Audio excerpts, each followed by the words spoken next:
Okay, okay, okay. I'm sorry for having been gone the entire week. Um, I'm gonna blame myself for that. No, not much of a shocker there, perhaps, but I am blaming myself, and I can barely hear my. I bought new headphones. Yeah, headphones. But I can barely hear myself in them. What if I talk like this? I can hear myself a little more, but still very, very low. Let's see if I can't fix that. I need my feedback. Focus right.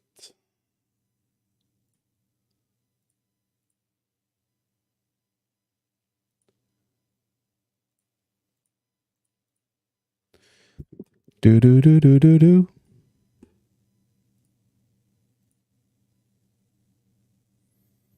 So this helps me nothing. What if I just up the amp? Yeah, that's gonna do it. But now everything else is gonna be really, really loud. And that's gonna be bad.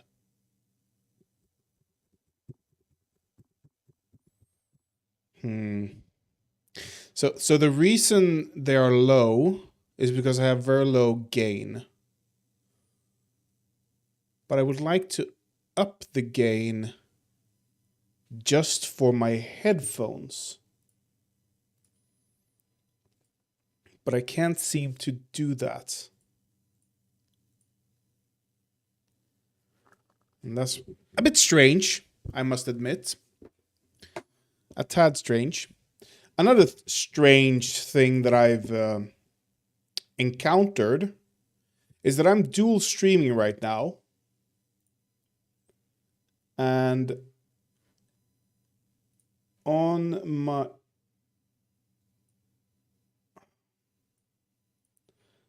I want to delete this. Can I not delete it? Content, video, producer.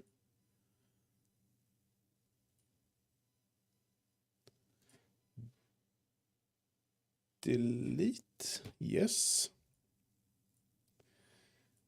Edit stream info. Maybe that's why. Late stream.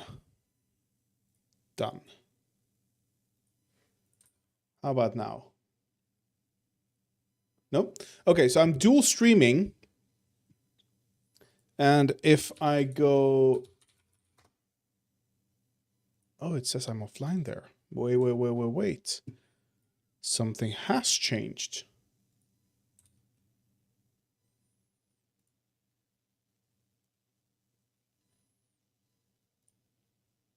Yeah, okay. So here we go. What if I do this and that and a bit of this, and I stop that. Here we go. You can see here, live. It says live, but nothing here is happening. Why? That's really, really strange.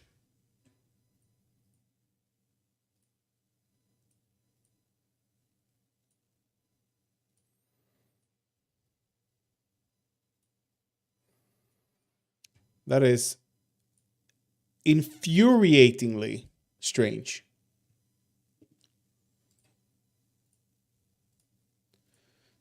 Manage stream.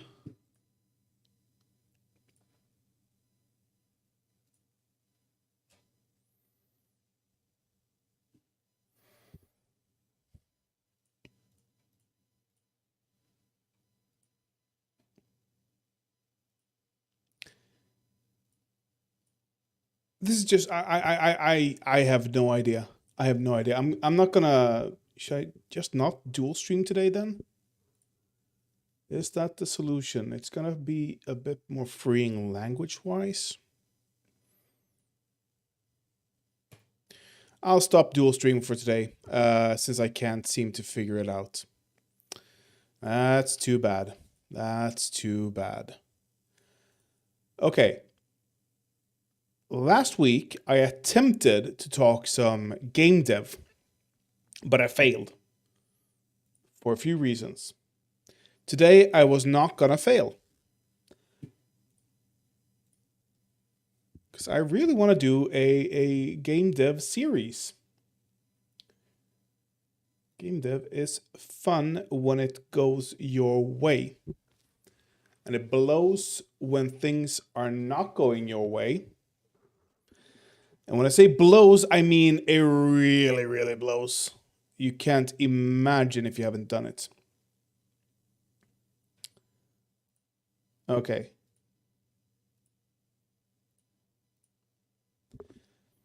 So, I am working on a game that was initially meant to be inspired primarily by Fallout.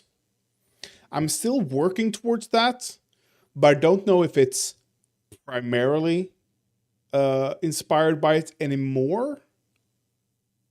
But it is heavily inspired by it.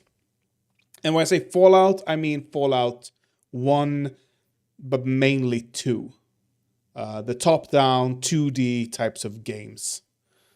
Those are the games I played when I was a wee lad. Let's get some reference. Can I get some gameplay reference, please?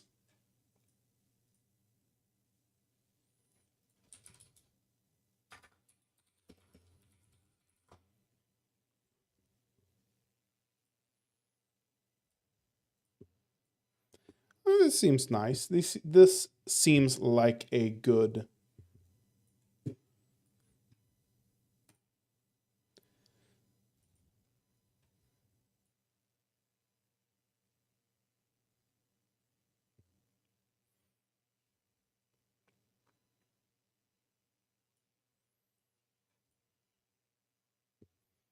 No, this is not good. Fallout 2 gameplay. Here we go.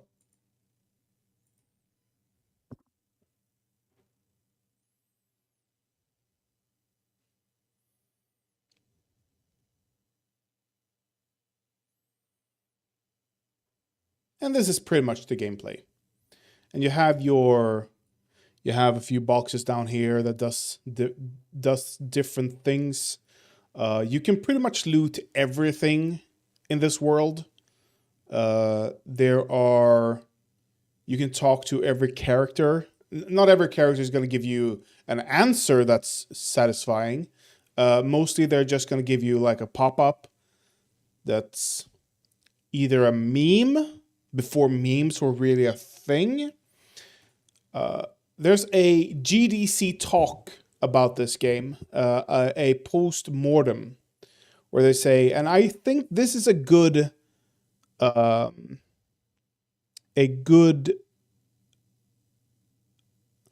idea to have in the back of your head, that if you're going to include jokes that are references to other media, they have to be able to stand on their own. For example, there's a reference to Buffy the Vampire Slayer. I believe it's just you're the Slayer or something. It's a perk, because you can have different perks in your character, which does different things. One perk is you become charismatic. You are attractive, highly attractive to people of the opposite gender. That's a good perk. That's a nice things you can't just level up, you know? Like if you level up charm, you become charming to everyone, stuff like that. So, but one perk is Slayer, I believe. And that's a reference to Buffy the Vampire Slayer, and there's a wall of text. And I think that's a good idea to have in the back of your head. That if you include humor, which I intend to do, and you do, or include memes, you have to make them stand on their own. Everyone can understand what a Slayer is without knowing Buffy the Vampire Slayer, you know? Stuff like that. But yeah, so this was what I was initially intending to do. And I still intend to do much of this. However, in my pursuit to create this game, I failed. I failed hard. And instead of... So what I couldn't do was the pathfinding. The way the squares, or in this case, the hexagons, and if I can just find... There we go. The hexagons and your pathfinding to that. That was hard for me, and in doing that with... Because let me do that over. Let me take that one more time.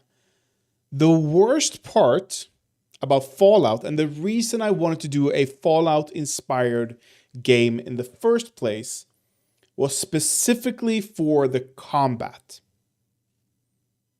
Hey, Blaze, how you doing? I'm just talking some game dev. I'm showing off my game at the moment. I'm working on. I'm slaving away at. The worst part of Fallout is the combat. It's a real slug. Back in the day, I don't know if they had the ability to do multi-threading. So you make a move, and then you have to wait for all other NPCs, including NPCs that are not in your... not in combat, just wants to flee. Including those people, you have to wait.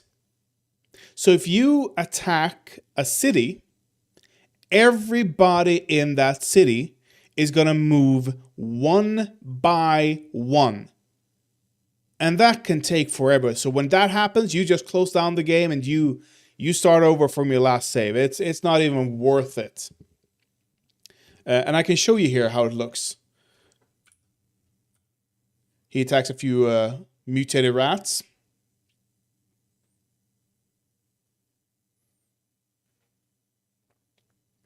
Sometimes you get double initiative. It's okay. But then everybody else is gonna move. What? What's up with this guy? Why aren't you moving, huh? What is this? He's just standing there. He's not aware that his friends are being slaughtered.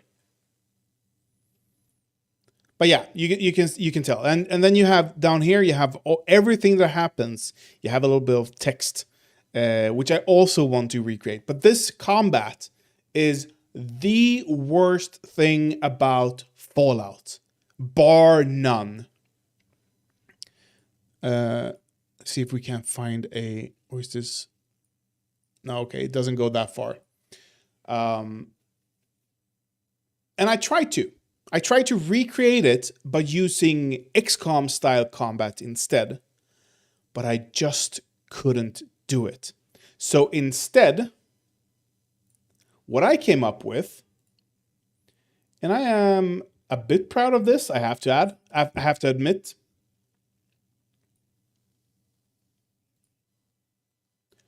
There's a null reference.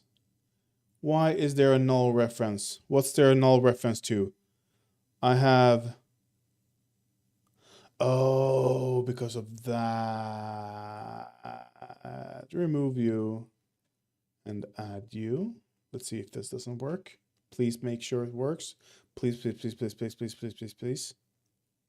Okay. So here is where I am at the moment with the game. You have a 3-day weekend. That's awesome. I loved those when I used to work. So this is... Why are you standing still? I have done some things to the game, and apparently... Come on. It has...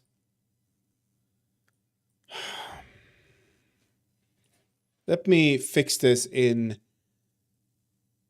2 seconds. 2 seconds is gonna be fixed.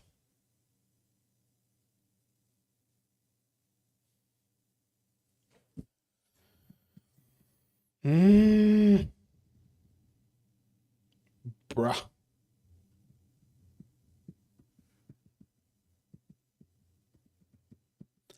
You change one thing to achieve something else, and you break your entire game. If not, can move. There we go.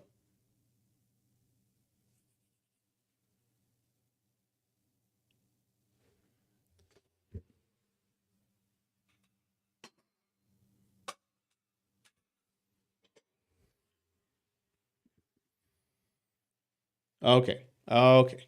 And we can do that.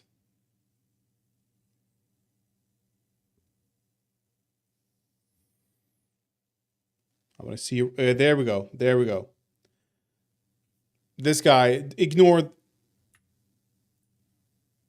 Let's ignore him. Okay. So this is where I am. You can walk around, and it's going to follow the. You can abort where you're going if you want to even. I'm gonna I don't like that he's running back. I want him to go forward to the next one, but that's a future issue. I'm not gonna care about it. This is an interact. Hey, Scream Dream. This is a future an interactable object, so I can double click that, and he's gonna pick it up. You can see down here, interacted with pickup, so that's nice. And he can shoot. Come on. He's gonna go, no. It's supposed to go bang, bang. It's supposed to say bang, bang right here, but it doesn't. Okay, so there's an issue there. Either way, that's not the main point here. The main point is that everybody has stopped moving right now until I start moving. And I can run here and I can abort. There we go. So the abort is going to be like, the idea is fog of war, of course. In certain areas, maybe. I'm not sure. I'm in my mind, I'm thinking fog of war. I don't know if I'm going to implement it or not. But the idea is, so you're coming around the corner and suddenly you see a bad guy over here and you have to react.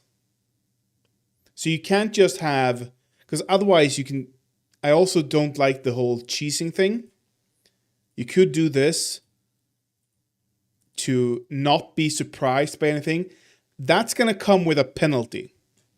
The time you double click to the time you start running, that's going to be a reaction timer. And then when you start running and you need to stop, that's also going to be a reaction timer. So you can't cheese your way through a level in order to not get shot. You have to think more strategically than that. That's the idea, at least. That's the idea. I don't know how well it's going to be implemented, but yeah, that's pretty much the main idea. So everybody moves at the same time. You have to calculate where people will probably end up, what their intentions are as they move, and stuff like that. What I've been working on this week while I've been ignoring you guys is not the game itself, but the character. I have been learning modeling, and I hate it. It is the worst thing ever. But I have...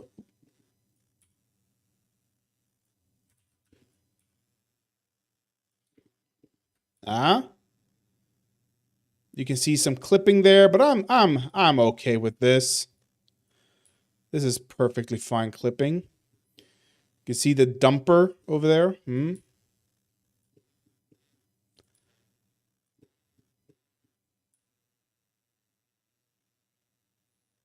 There's some clipping, but no, he's never going to stand in this position, you know? play us, really. So that's what I've been doing instead of streaming. Because I hate you guys.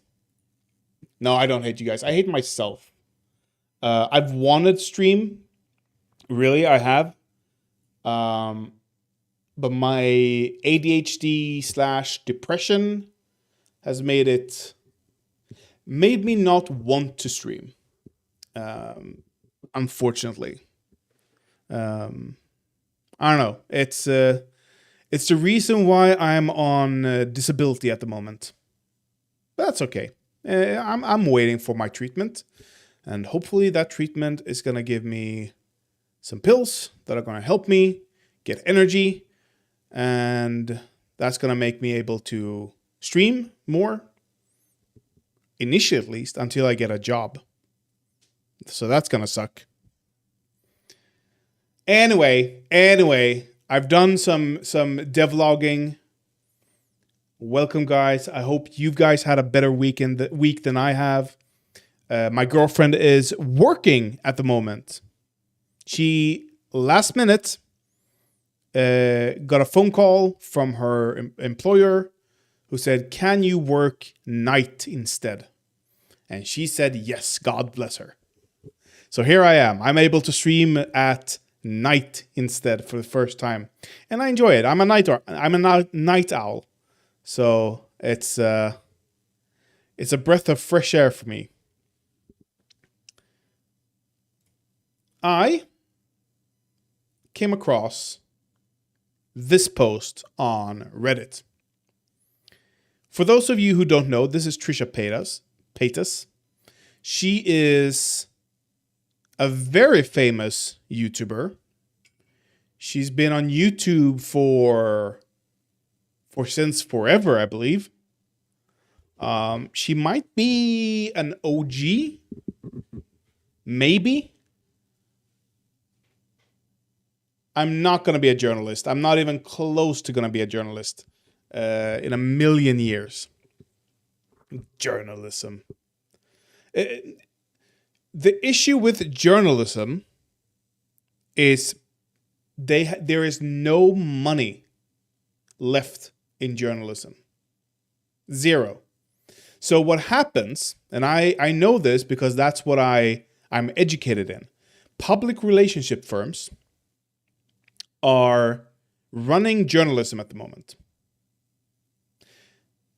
There is, unless it's a national scandal or it's impossible to ignore, every other article in every newspaper came from a public relationship firm. Companies want their good news to come out, and the public relationship firms package it, and they have connections in media, and they talk to those journalists, and those journalists just word for word in some cases reprint the what's it called, the public relations paper. I'm not sure what it calls. What's it called? Where the write up from the PR firm. It is word for word in some cases. I've seen some horrendous cases of this. I've written some horrendous cases of this because I studied public relations. Anywho, Trisha Paytas, Trisha Paytas net worth. I know these aren't to be 100% trusted, but I'm not gonna. This is not out of the realms of reality. You know, this is very much believable. Most people who don't know her from YouTube have still interacted with her through Eminem. I'm gonna mute it. Oh, it is muted. Good. Good.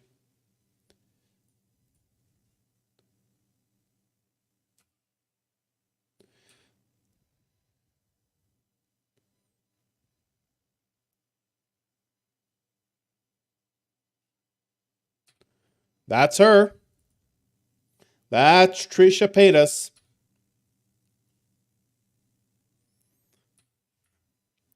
That's her.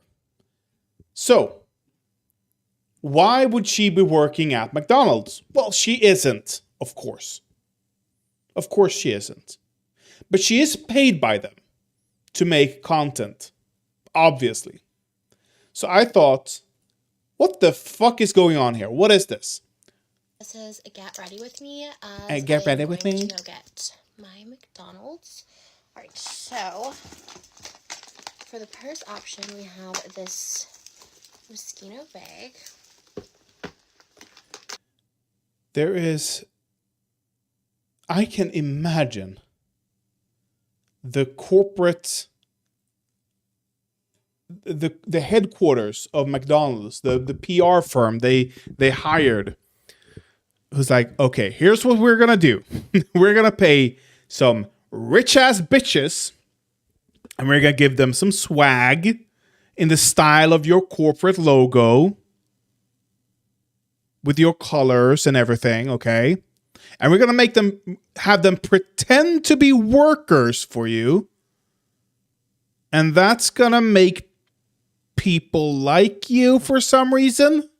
Kind of a vibe. Or we have this bling Happy Meal box. It doubles as a purse. I think it gives... It doubles as a purse? How are you gonna walk around with this? Are you just gonna hold it in those little ears? The M? A little bit of a pop. You know. For my makeup pouches, I have either this chicken nugget thing or this cute little fries thing, which has some lip glosses. This is disgusting. Alright, so then do I want to go with a Big Mac or chicken nuggets for the car ride? Okay, decide on that.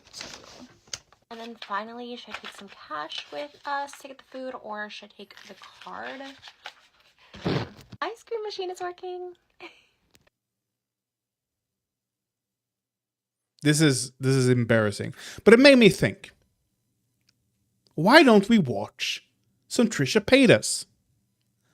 I think the last video of hers, outside of Frenemies, the H3 collaboration with her, outside of that, the only Trisha Paytas video I've watched is a breakdown video where she's like sitting on the floor, and it's like 10 years ago at this point.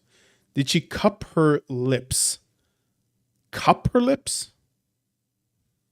What do you mean with cup her lips? Right, do you mean pout her lips? Like, But so I went to her page, and the first thing I see is this image. That's supposed to be her.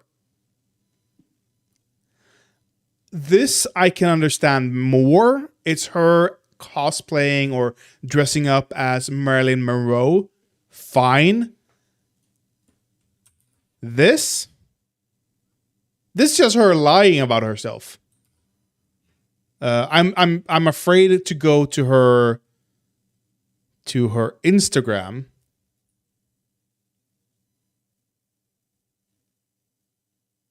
Okay, you know what? Not as egregious as I initially thought, but this explains the Marilyn Monroe cosplaying. But yeah, not as egregious as I had imagined from this image. Okay. Anyway, what is happening here? What is happening? I saw something here. She's dressed up as a KFC worker. The suction cupping. I think it's injections. The suction cup was a scam from the get-go. It never worked. What happens is it fills your lip with blood. But that's just going to cause bruising at the end, you know? It's going to pop the capillaries, something. It's going to It's gonna cause bruising. It's not gonna be good. She has lip filler. She puts thousands of dollars a week in lip fillers for sure.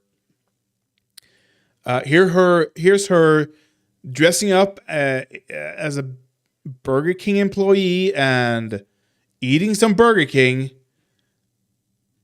I saw something. Yeah, okay. It's the last video. It's from today. It's 5 hours ago only.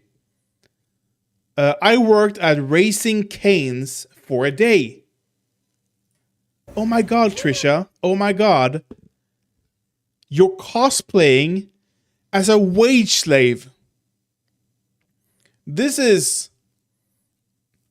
My culture is not your...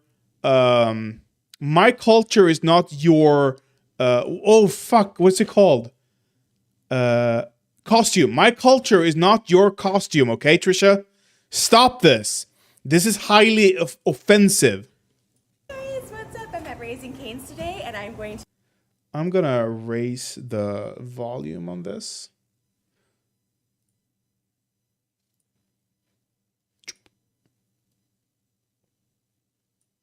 be taking your order and serving your food. So, welcome to Raising Cane's. I'm Trish. What can I get started for you? Oh my god. I can just imagine the other workers. They must be dying on the inside, knowing that she's there and they're gonna have a camera in their face for the entire day as she plays pretend like some fucking kid with a cash register at home. Oh my gosh. I see the Elvis. Huh? I know. That's so crazy. Why is that crazy? Look really I'm pretty. so excited. It's huh? Elvis. Looks pretty. Thanks. I can't wait. Oh my gosh. Is the chicken sandwich new? No, it's kind of really? We don't have it at our location. It's not. Yeah, we don't have it at our So good. Really? So good. I saw it. Oh, that's so cool. This is disgusting. So our plan is to kind of I know everyone's been raging on he could order for you guys. on Mr. Beast Oh my gosh. for what he's done, Do you want to run over the menu in here? So like just what to press. but this is just several levels worse than what Mr. Beast has been doing. At least Mr. Beast helped some people, you know? Sure, he adds to the philanthropic millionaire trope, you know? But at least he actually helped some people. What is this doing?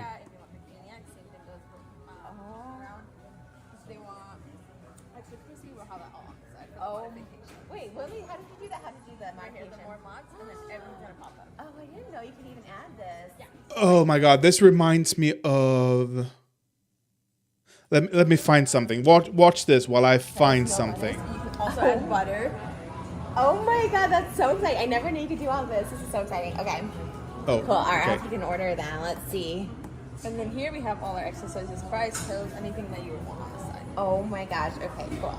Yay! This combo with a drink and then to go. Okay. So we'll do like Trisha. Okay. And then that's pretty much it. That's all Okay. you really gotta do. Okay, okay. What we could do is we could actually, whatever you guys are gonna order, we could go ahead and make it. So now you could be like hot fresh chicken. Oh full, my and gosh, then we that'd could be go ahead- so yeah. fun. Okay, yes, thank you. So what would you like to eat today? Okay, I think that, what is the difference between caniac and box? That comes with 6 fingers and then 2 extra sauces in a large drink and then a larger portion of fries as well. Oh, okay. Maybe I'll just go with the 3-finger combo. Okay. Okay, so just You don't want to 3 try fingers. sandwich? Yeah, actually, I do Yeah. want to try that. Yeah, because we don't have that. That's so crazy. Okay. And So then sandwich for the combo. drink, what do you like? Fountain drink or a lemonade? Is the lemonade like special? Oh, Okay, I there's an issue with Prime for some reason. So I can't show you this. Let me just... Oh, but it's such a good analogy. oh, it is. It is fresh Yes, squeeze. it Oh is my freshly gosh. squeezed. Okay, yes. Oh my god, stop. I love it. I want to squeeze the lemon. That's what I want to do. Oh my god, you're such a Okay. spoiled brat. And I think that's it. Yeah. To go dine in. What do you like to eat? Oh, yeah. I think the the chicken fingers. The Caniac? Yeah, Okay, Caniac Try combo. that. What would you like to drink with it? lemonade. Oh, you can do the lemonade too. Okay, great. And let's see. Maybe another. I'll do one chicken finger for my mom. Okay. So she'll do probably the. What's the difference between box combo and 3-finger? 3 fingers versus 4, and that one comes with coleslaw. Oh, she likes the Oh, coleslaw. she's a coleslaw. Yeah, Sure. as we know from Yeah. the thing. And we'll do lemonade with that as well because it's freshly squeezed. Why are you so And- happy? okay, Nobody, so, all right, nobody working these types is the of 32-ounce jobs sauce, like, are huge? this happy. Can I get one of those? Yes. Okay. I usually don't like sauce, but I love cane sauce. Like, it's really crazy. Okay, 32-ounce canes. Okay, great. And that's it? Yeah, that's it. All right, we're gonna go, but do you guys want it in a platter or in a box? What's cooler? The platter's cooler because when you push it out, you Oh, get yeah. like hot fresh. Yeah. I want to do that. Okay, so dine in. Okay. And I'll do Trish. Oh, shoot. Okay. This is like so much cooler than like the registers. It's Trish so cool. like fish. Trish like fish. Oh, for the promo. Oh. Like fish. Check me out on TikTok. Okay. All right. Cool. And what do I do now? So we're gonna do a manager meal since you're a manager. Gosh, today. Oh my God. gosh! So Oh my funny. gosh! We'll do that for you, so you can do it. So go Okay, ahead. manager meal. This is a person who hasn't worked a day in their That's life, pretty cool. Wow. who's just Okay, marveled at that's so crazy. Okay, cool. marvels at Oh, my favorite part. mundane shit. Thank you. Welcome to Raising Canes. I'm Trish. What can I get started for you? Let's see. Can I get the sandwich combo Sandwich combo. with chicken fingers? Oh, okay. Chicken fingers too. Extra finger. Did I do it right? Okay. Fingers. Okay, great. Would you like to make it extra crispy? Yes, please. Okay. What about a naked bird? Sure. And okay. And would you like to add butter or butter on both sides? On both sides. Okay, great. All right. And then oh, and then what would you like to drink? Coke, please. Coke. Okay, great. And all right. Is there anything else you'd like to add? Maybe you'd like to try our kids combo. I see you have a baby there. That's your Yes, baby. please. Okay, Thank you. kids combo. It's your baby. Stop this. And what would you like to drink? For the kid, just water. Water. Great. And we will do any modifications? No, that sounds perfect. Okay, great. And then is that for here, dine in or to go? For here. Okay. Great. And what can I get? Order on the name, please. Moses. Okay, great name. Love that. Okay, great. And will you be paying with cash or card? Card. Okay, great. Okay. Okay, great. And I am They're actually even going pretending to give to- you a discount. You are our am I a new hire discount? A new hire, friends and family. Okay, great. And that's it. Your total is that's it. Okay, Thank you. it'll be ready shortly. Thank you. you. Hi, welcome to Canes. I'm Trish. What can She would be fired day one. I get Cluck Cluck started for you today? Oh, okay. Well, this is my first time. And that's her mother. Recommend. Oh, you know what? We have a really great Caniac combo. It's our most Oh my God, popular this with is- chicken, but also the 3-finger combo. You really can't go wrong. And at this location, we have a sandwich combo, which is not available at all locations, and everything is made with our One Love chicken. Oh, okay. And I also see you have coleslaw. Would that be like creamy or? The coleslaw is absolutely amazing, and you can add that to any of the combos. Okay. And is that locale? It's Like, okay, she was hired by Canes, Raising Canes, to get these specific talking points out. You know? That's why she's there. Just to get these specific talking points out. locale and high It is taste. so fucking embarrassing I'll have that combo. that she feels Okay, the great. need Caniac combo. And what to can I do do this for you? for money. I will have. Is Isn't there lemonade? She earns more for Yes, this we have our one lemonade, which like that. video, And extra large. which took extra her, large, what, a got day? that.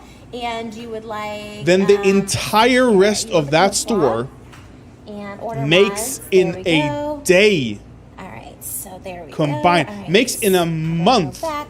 Okay. combined. And anything else I could get you? Do you want any sides, any sauces? Do you want our famous cane sauce? Oh, it is famous too. I know I'll just get extra one of those. Okay, we'll do a 32-ounce cane sauce. That's our tailgate special. It is the Super Bowl Sunday.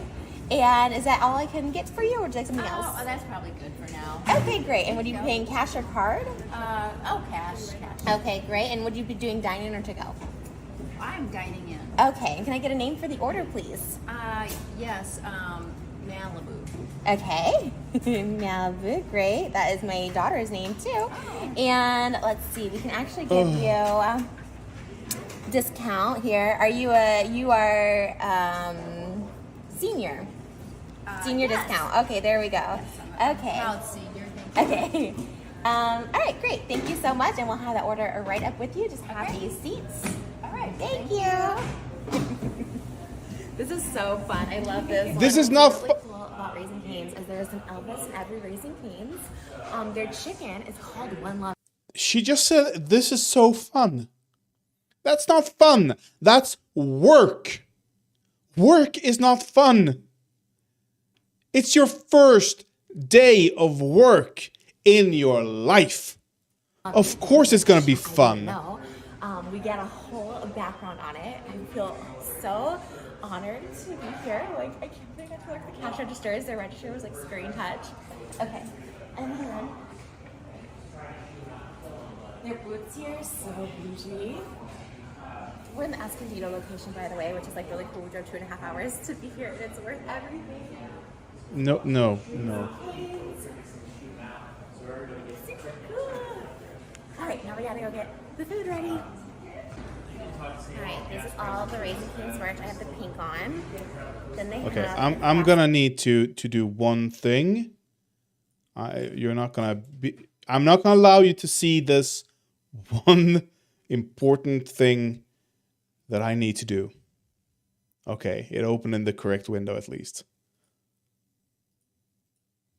I'm just gonna do that because I need Orange this. with like the blue.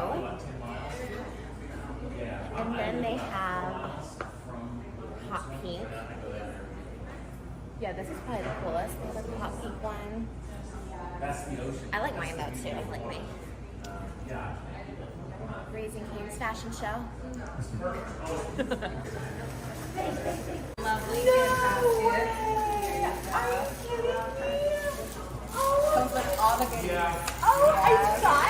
I kept wondering, what is that? Oh my gosh. For you and your family as well. Oh my gosh. Thank you so much. Oh my gosh. I feel like I won the lottery. Oh my god. What is this? this? So We didn't even cute. know. What is that? I saw it back there. I don't know. It looks like it has a bunch of goodies in it and stuff like that. Like, should I open it now or should I open it when I get home? Maybe from Malibu. Let's see. Okay. So as if it wasn't cool enough that I got to work at Raising Cane's for like the day, which was like so much fun, I got these gift bags. Oh, you haven't been seeing this. I'm sorry. I'm sorry. I completely missed that you guys weren't seeing this. So all you saw was my reaction. And you heard her, but you didn't see it. You need to see this. All right, now we gotta go get the food ready. All right, this is all the Raising Cane's merch. I have the pink on. Then they have the classic orange with like Again, blue. she is getting paid thousands of dollars for this video. Hot pink. She has 11K views in 5 hours on 5 million subscribers. She's getting paid bank for this one video. And this is what they do.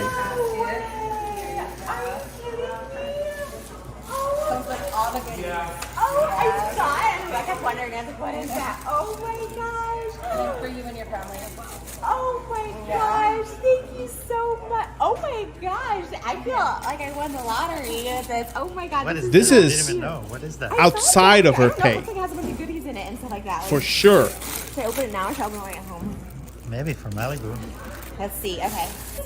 So as this wasn't cool enough that I got to work at Raising Cane's for like the day, which was like so much fun. I got this gift basket from Raising Cane's, and then I got all this, which I just feel so lucky and special. Oh my gosh! I kind of want to see what's in it. Let's see. It's candy. Okay. All right. Whoa! Oh my God! There's Raising Cane's lip sauce lip balm. Oh my God! Oh my It's a god. puppy dog. Their horrible B-rated Oh lip my balm. gosh, Oh this my is so god. cute. Should we get this? Malibu will love it. Let me pick this off. Malibu! Look! Here, let's bring this back. Look at this! Look at this! Oh my gosh! Is that a Raising Cane puppy? Okay, that's a cute baby though. Is that a Raising Cane? I'll give that to her. Do you love him? She has a cute baby. Mwah. Not all babies are cute. Is he so A lot of them are What's your name horrible. again? A lot of Oh them my are goodness. ugly. Do you love the puppy? Unfortunately. Yeah. That's taking forever. Oh my goodness, it's so cute, huh? It's so cute. You love it? Ooh, we got a little koozie. Oh, I think you're good if you get a promotion. Congrats on your promotion. Oh my gosh, this is, oh my gosh. Promoted. Oh my gosh, there's lemonade cards. Oh my gosh, there's so, another t-shirt. Oh That's my a cool gosh. color. This one's cool. This is the teal one. Oh my god, so cool. okay. And this is so cool. Wow. Oh my god, I love it. And then it's like a big bag inside. Oh my god, that's okay. This is everything. Alright. Alright, we have hot fresh chicken for Moses and chicken sandwich for Malibu. Alright, how about Clucktastic Day? Oh, and don't forget Have a cluck tuss. our Raising Cane You were an sauce, ugly baby? 32 ounds. Doesn't surprise me with that Have a name. great day. Let us know if we need anything else. We'll be up here all day. Have Got a more chicken in the back. clucktastic day. Now we get to actually eat the food in this big pizza sausage. You guys all So know, not like, only, I'm not- not only is she being paid thousands for this video, not only is she only taking her family's order, but she also gets to sit down and eat the food, and she gets a gift basket. I'm so fucking happy I live in Sweden. I'm sure there are someone who has done this here in Sweden. But my fucking God, is that rare? I hope. Oh my God, I would be so embarrassed if it's not. But this is just, if I worked there, I would have spat in her food. Oh, there would be some extra dip for her. Not even like a sauce queen, but their sauce is literally so good here. This was the best day of my whole life. That's your best day of your whole life? How cheap are you? Your baby is right next to you. Your husband is sitting across from you. But your best day in your whole life was working at Raising Cane's. Oh yeah, the workers there must be joyous every day, every goddamn day. They must be just dancing on the tables. It's so good. Got to spend it with my family. Got to Yeah, how live many out dreams. people gets to Raising spend Cane's their future. workday with their family? So happy. Family Raising Cane's. Valley girls, yeah. What do you think? Put some of the sauce in here. This apparently is Hila Klein from H3H3. That's her brother. Cane's extravaganza. I can't imagine the awkwardness of Hanukkah. Cane's mukbang with all my best people. Family dinner at 9 a.m. at Raising Cane's. At 9 a.m. Cane's mukbang with all my best people. Family dinner at 9 a.m. at Raising Cane's. 9 a.m. That's why it's so empty there. They're eating this at 9 a.m. Her best day in her life. And it's only been 9 a.m. That's how cheap she is. But of course, if you've only worked for 2 hours, you didn't even have to set up anything. You didn't even have to work the stove or the grill or the fryer or anything like that. You just came in.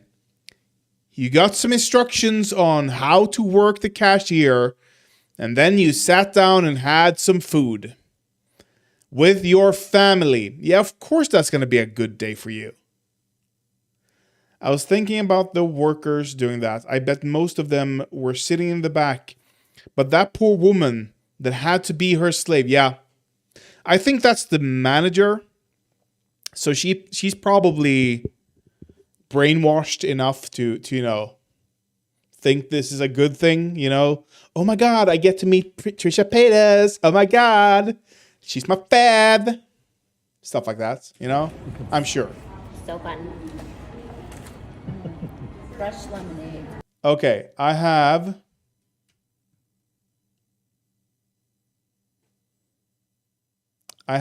a scene from The Marvelous Mrs. Maisel, which is probably one of my favorite series of all time. And I think the next season is going to be the last season. But she does. Okay, let's do this. The Prime website didn't work, so we're working here with some with a VLC player. Let's just say that. But here she is. She walks to work, and everything is new and happy and interesting for her. And we're gonna lower the. Can we do some tricky shit with the video, perhaps?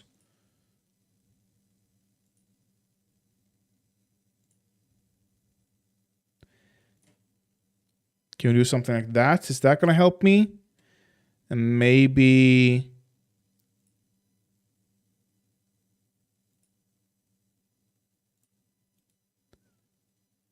Let's see if we can't make this work with the copyright gods.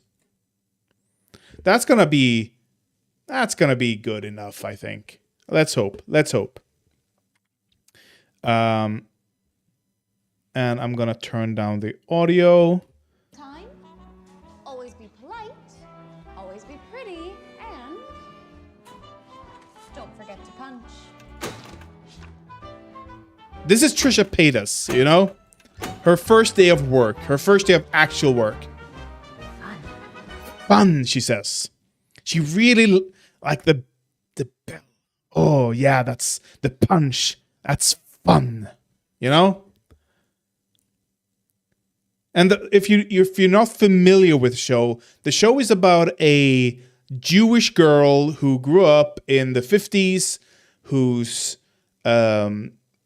she's a trailblazer. She is a natural born comedian.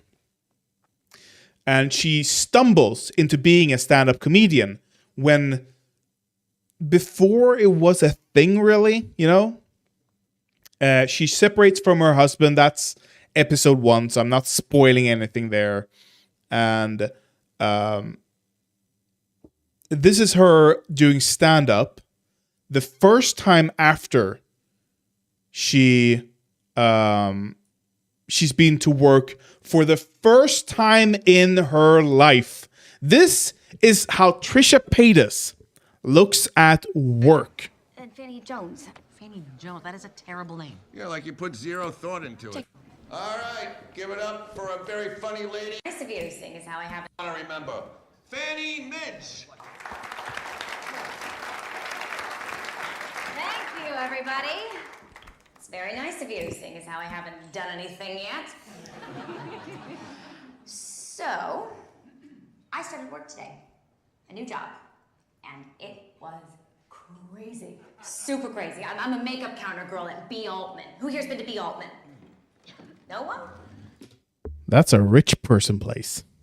Really? Or is there one person? This spotlight is so bright I can't see a thing. Blinding. Maybe just... Well, B. Altman is a department store. But I think my favorite thing I did today, and this is gonna sound weird, was punching in on the time clock. Time clock. What is wrong with my mouth? Time clock. Punching in was just kind of a real powerful feeling, you know the feel of it, the sound of it. This is how rich people. This is uncanny. Because this is how I imagine Trisha Paytas doing stand-up about her own first and only day at Raising Cane's. You know what the most funny part about my job was? I got to take an order. You know, there's a screen, and it's touchscreen now. And it's amazing. You have all these squares with the different meals on them. And you can combine them. That's crazy, right? That's how I imagine her talking about this this day of hers. Because what I'm doing, all that I'm doing here with Trisha Paytas, is just me gawking at the gall of a rich person living one day, not even a few hours, that of a normal person. That's all we're looking at here. A few hours.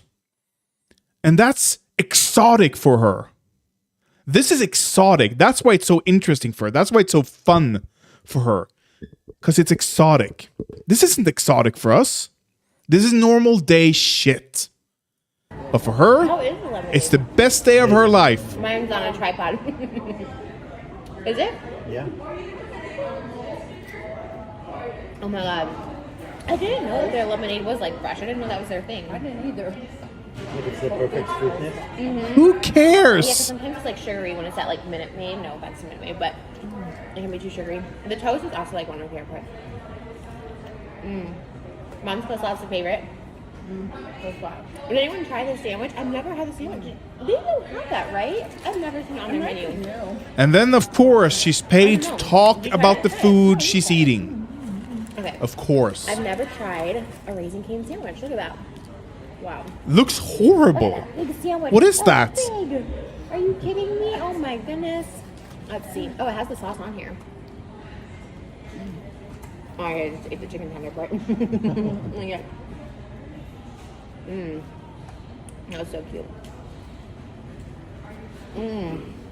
And again, 9 a.m. This bread is so good too. Is it? Wow. Taste it. You want to taste it also? How That's so good. cheap does she come, do you think?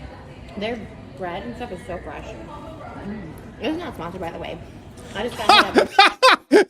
This is not sponsored? Bread and stuff is so fresh. It's not sponsored, by the way.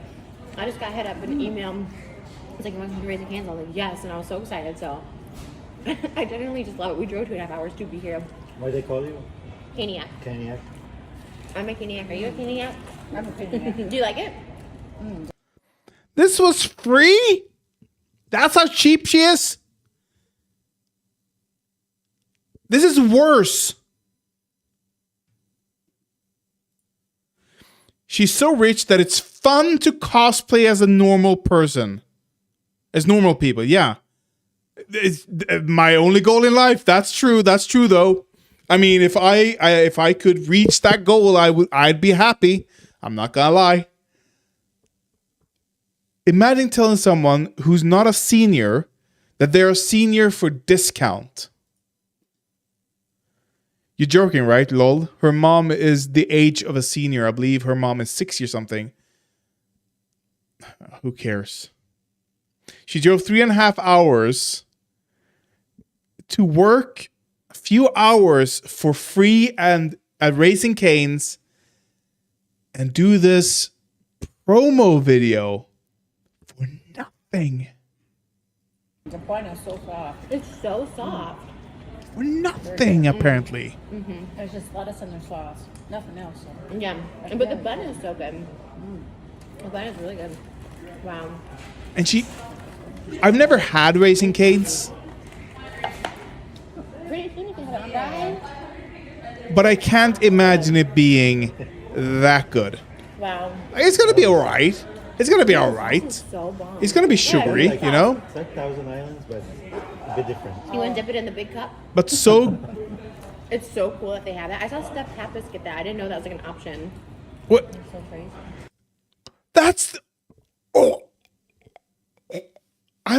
my god! I'm all for sauce, but the entire cup, that's a big cup full of sauce. It's disgusting. Oh, You gotta dunk it in. I love it. I'll dunk it. Dunk that in. I feel like Trisha, this isn't Dunkin' Donuts, okay?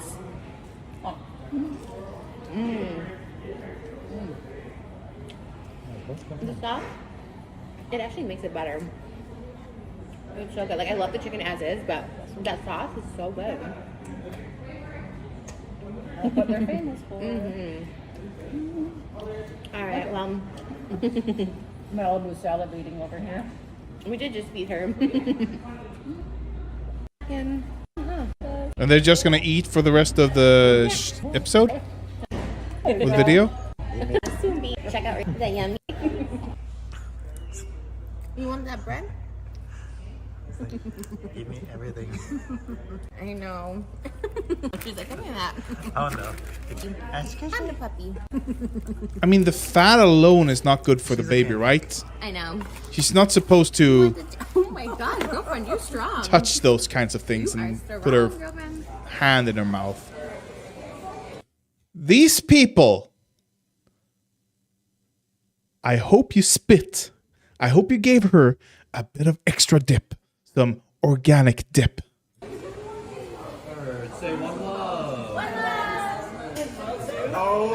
I love it. Can I hear anything or no? Well, you're gonna hear them if they come over there. Okay, and what do you say? You just push it? If you press the button right, And what do you say? you can feel like hello. And then they'll Hello? Yeah. Hello? Yeah, right here. Yeah, and then they'll hear you. Hi. Cluck, cluck, cluck. Welcome to Raising Cane's. What can I get started for you today? Fabulous. Would you like any of our cane sauce, signature sauce? We have coleslaw, it's really creamy. Can I interest you in some fresh lemonade? Great. Can I have a name for the order? Awesome. Pull around. Is that good? Yeah, I'll get it. Okay. I love it. This is so cute. Oh my god. Oh my god. This is so cute. Like, kill yourself. In Minecraft. Jump from the highest block in Minecraft. are Caniacs. We are Caniacs. Raising Cane's is so yummy.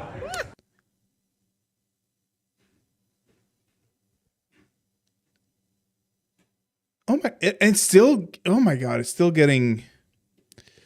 I worked in A&W and surprisingly loved my team. I mean, your coworkers, of course you can love your coworkers. It's a fast environment though. Love this for you, Trish. Praying for lots of love, light, happiness, safety, great mental and physical health to you and everyone reading this. What? She's conflating the work with the co-workers. Those two are not the same thing. I have had jobs that blew, but the co-workers have almost always been amazing. This is why she has no concept of being in the service industry. Yeah, because she worked in the morning at a fast food restaurant. Who goes to a fast food restaurant in the morning? No shit, she's a famous influencer. I'm sure any person with a large following and have been living living privilege would be thrilled to see how every average person works day to day. Obviously, it's not like this for the rest of us, but to her, it's exciting to be normal. Isn't that crazy? How for some people, it's just thrilling to be normal for a day. That's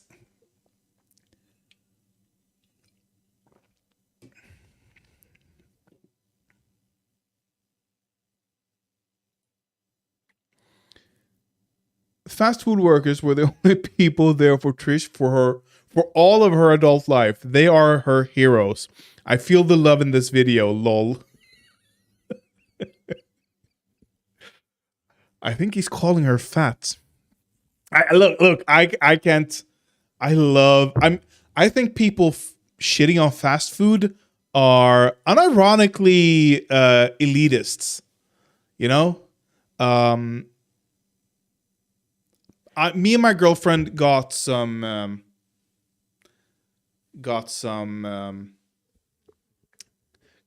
gift card for €100 to an Italian store here in my local area, and it's authentic Italian shit. The couple who owns the store, they are Italians who just moved out to the middle of nowhere and decided to start a little boutique shop there. It's amazing. People travel from quite far just to buy from that store. So my in-laws, who my mother-in-law, she works there, or she works there sometimes at least. I'm not quite sure about how often, but it's not important. So she got us a gift card, and we got some family discounts on top of that. So we bought for 100, and we got much more than I expected. And me and my girl, when we got home, we were excited. So we put up a plate. We had some cheese. We had some sausage. We had some bread. And it's all really, really good quality food.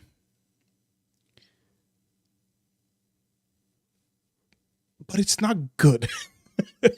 Like, you eat it, you can taste the quality, but I'd rather just go to McDonald's, and McDonald's suck. It's like, I'm too much of a peasant to appreciate it. So I'm not ragging on anyone for enjoying fast food. I get it. Fast food is fucking delicious. Give me those carbs. Nom nom nom. Nom nom nom nom nom.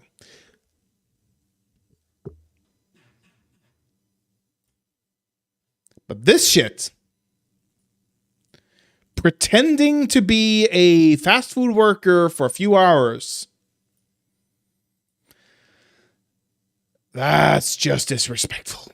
That's and just selling your soul with, I mean, this was apparently for free. For free, she did this shit. That's just white trash millionaire.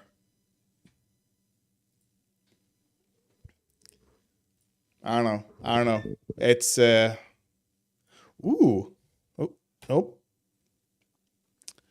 What is this that I see?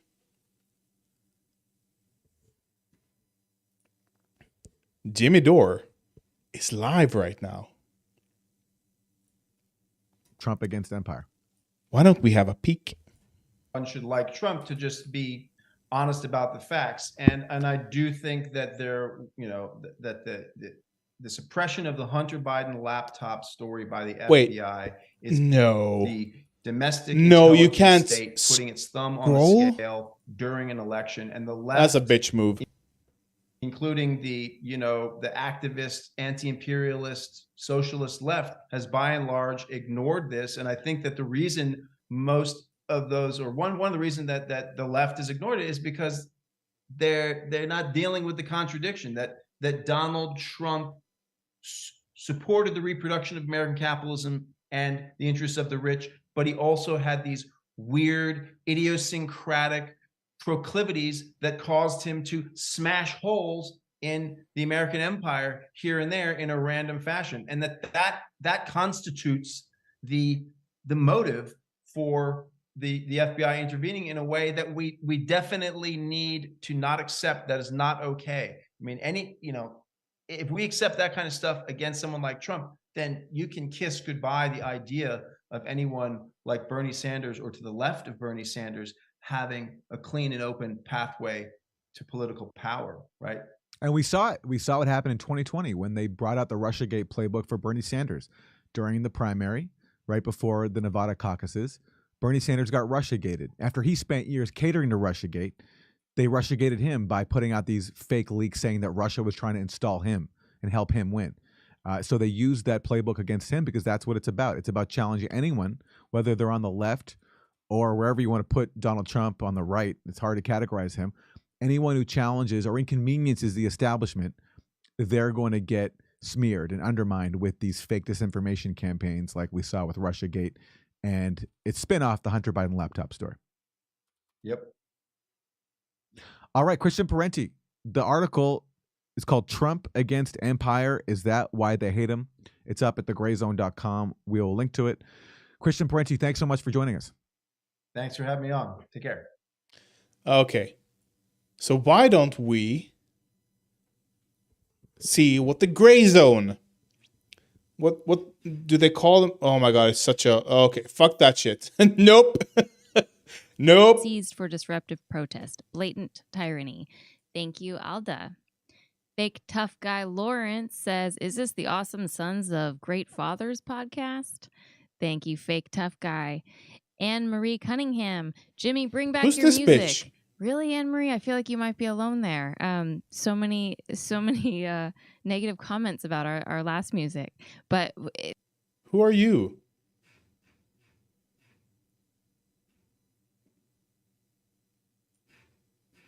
Oh my God. All gray zone articles are like 20 to 30 minutes long reads. Police raid far-right terror group led by Prince Heinrich the 13th. The plan to attack parliament and overthrow the government in deadly coup. The Fourth Reich. Be scared, be very scared. Are they questioning that? I mean, that's what they did. Okay, this is a difference.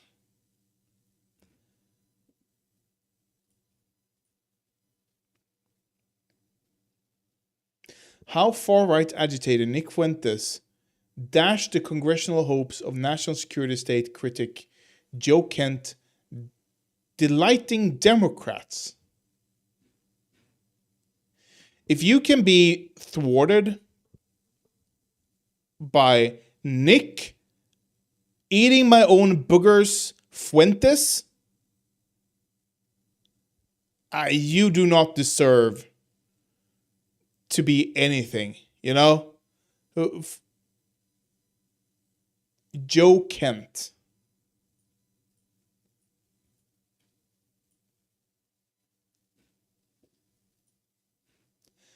Joe Kent is an American political candidate and retired officer of the United States Army Special Forces. He was the Republican nominee. Far-right agitator Nick Fuentes was responsible for tanking, I wanted to say tanking the congressional campaign of Trump-endorsed candidate Joe Kent, a former U.S. Green Beret and Gold Star spouse. Gold Star spouse?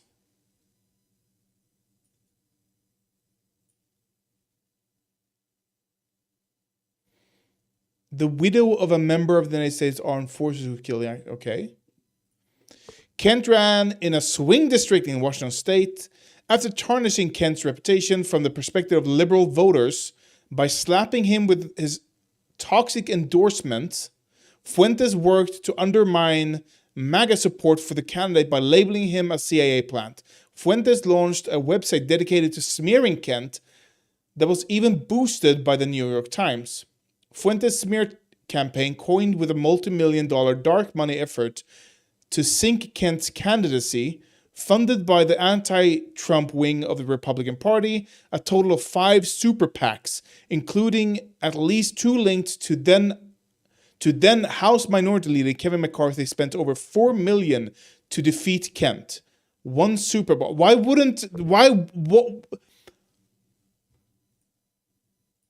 Delighting Democrats? Yeah. Why wouldn't they be delighted by this? I fail to see the issue. Am I missing something? I mean, sure, Fuentes, you shouldn't boost his websites, but I mean, this dude seems like a... Fuentes' efforts led to the victory of the liberal Democrat Marie Gluesenkamp Perez over Kent. The live stream is celebrating Kent's loss as a result of the Fuentes effect. Okay. And? This seems like well, Hitler was a vegetarian. Okay. So, therefore, vegetarianism is bad? No.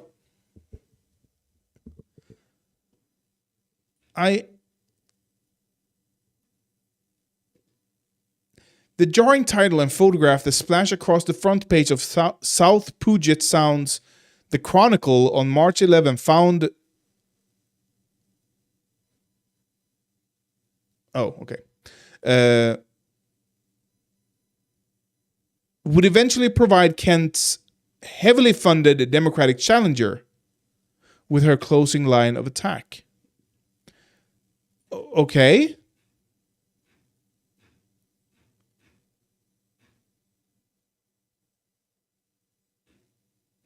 Yeah, she's a bitch.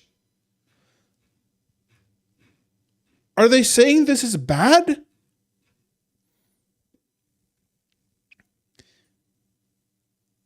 As he embarked on a perilous path from Washington State to the Beltway swamp, Kent's greatest obstacle would not come in the form of predictable partisan hurdle thrown up by Democratic Party rivals, but an expensive campaign to stifle his candidacy funded by the establishment wing of his very own party.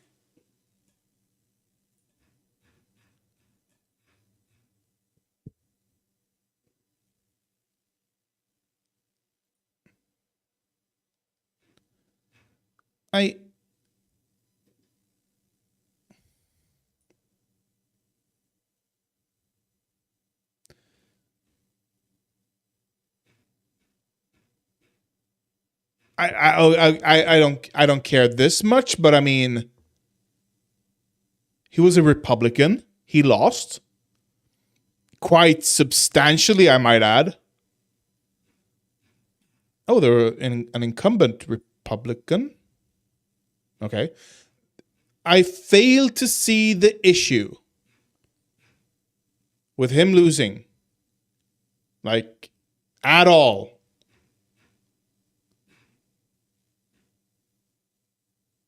For a candidate running in the rural, narrowly Trump-leaning suburbs of Portland, a bastion of U.S. liberalism, the Pritzker-style assault proved lethal, though just barely. Kent officially conceded the midterm race to his Democratic Party opponent after an official recount on November 8th, voted PlayStation, blah, blah.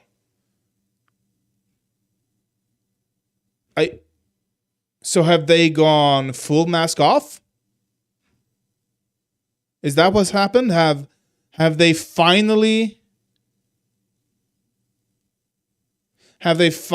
just gone mask off the gray zone and admitted to being a Republican psyop.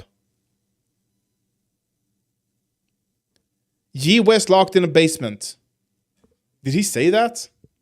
Did he have Ye locked in a basement?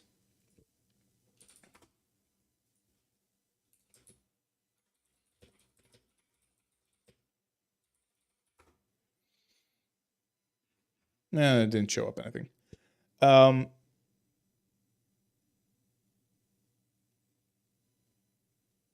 you currently dating anyone? You asked me, however.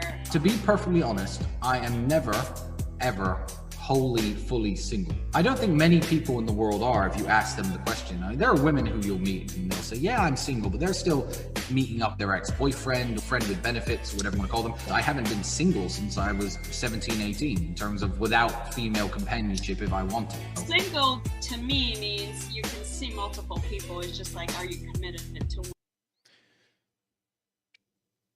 Sure, they haven't had a mask for months or ever, to be honest. But are they admitting? Because they've always claimed to have a mask. Are they admitting to not having a mask? That's going to take some time. I wanted to look at Steven Crowder to just show you how easy it is to debunk anything he says. Oh my God.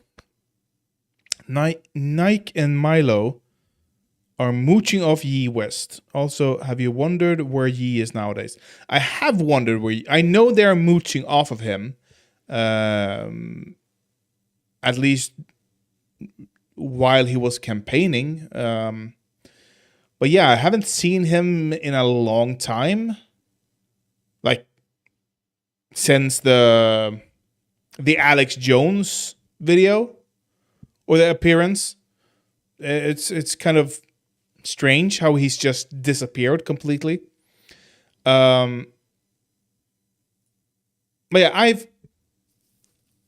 I haven't talked. Have I talked about Steven Crowder? I don't think I have talked about Steven Crowder. And he has been in the news. I'm coming in late for this, but he has been in the news lately, broadly speaking. And it is so fucking easy to debunk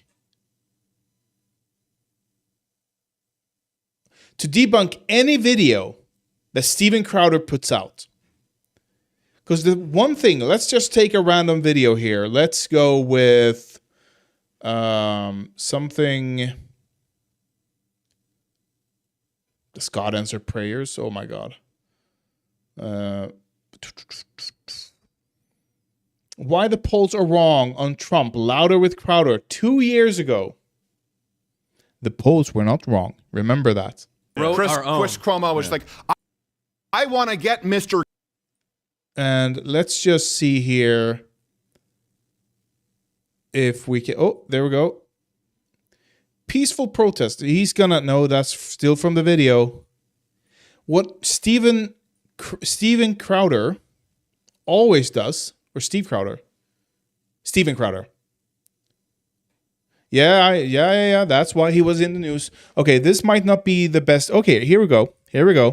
He always have citations to his stuff. You have to go to his own website, however. Check out the schedule. No, I want to see. Oh my, he always had his sources. Oh my God. Really? You're going to make me do this? And I'm going to have to go back 2 years. But he always has his sources, apparently. But he's not very forthcoming with them.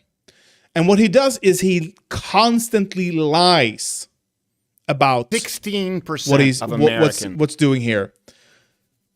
So he's claiming that people who are in favor of cutting funding for police departments in favor are 16% and 65% are opposed.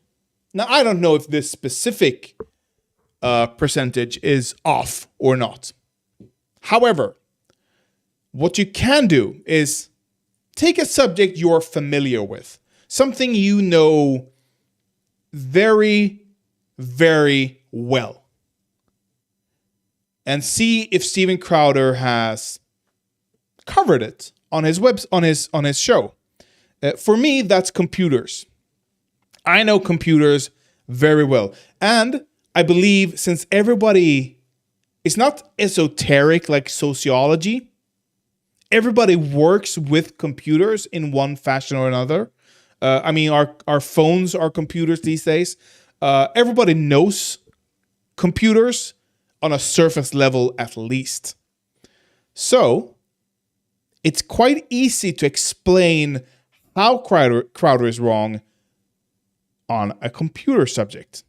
No, not the FCC. It's gonna be not fair use. Oh my God, what was the subject? It was a few years ago, because I know he made a video on it. It was a few years ago about treating every website equally. If you're a service provider, internet service provider. Let's see if nope. Internet. Is that gonna give me internet? Oh, maybe if I spell it, internet. Come on. Net neutrality. Why big corporations support it. So here is a video Crowder put up. I think it's this video. It's at least about, let's see if it has any more. Net neutrality.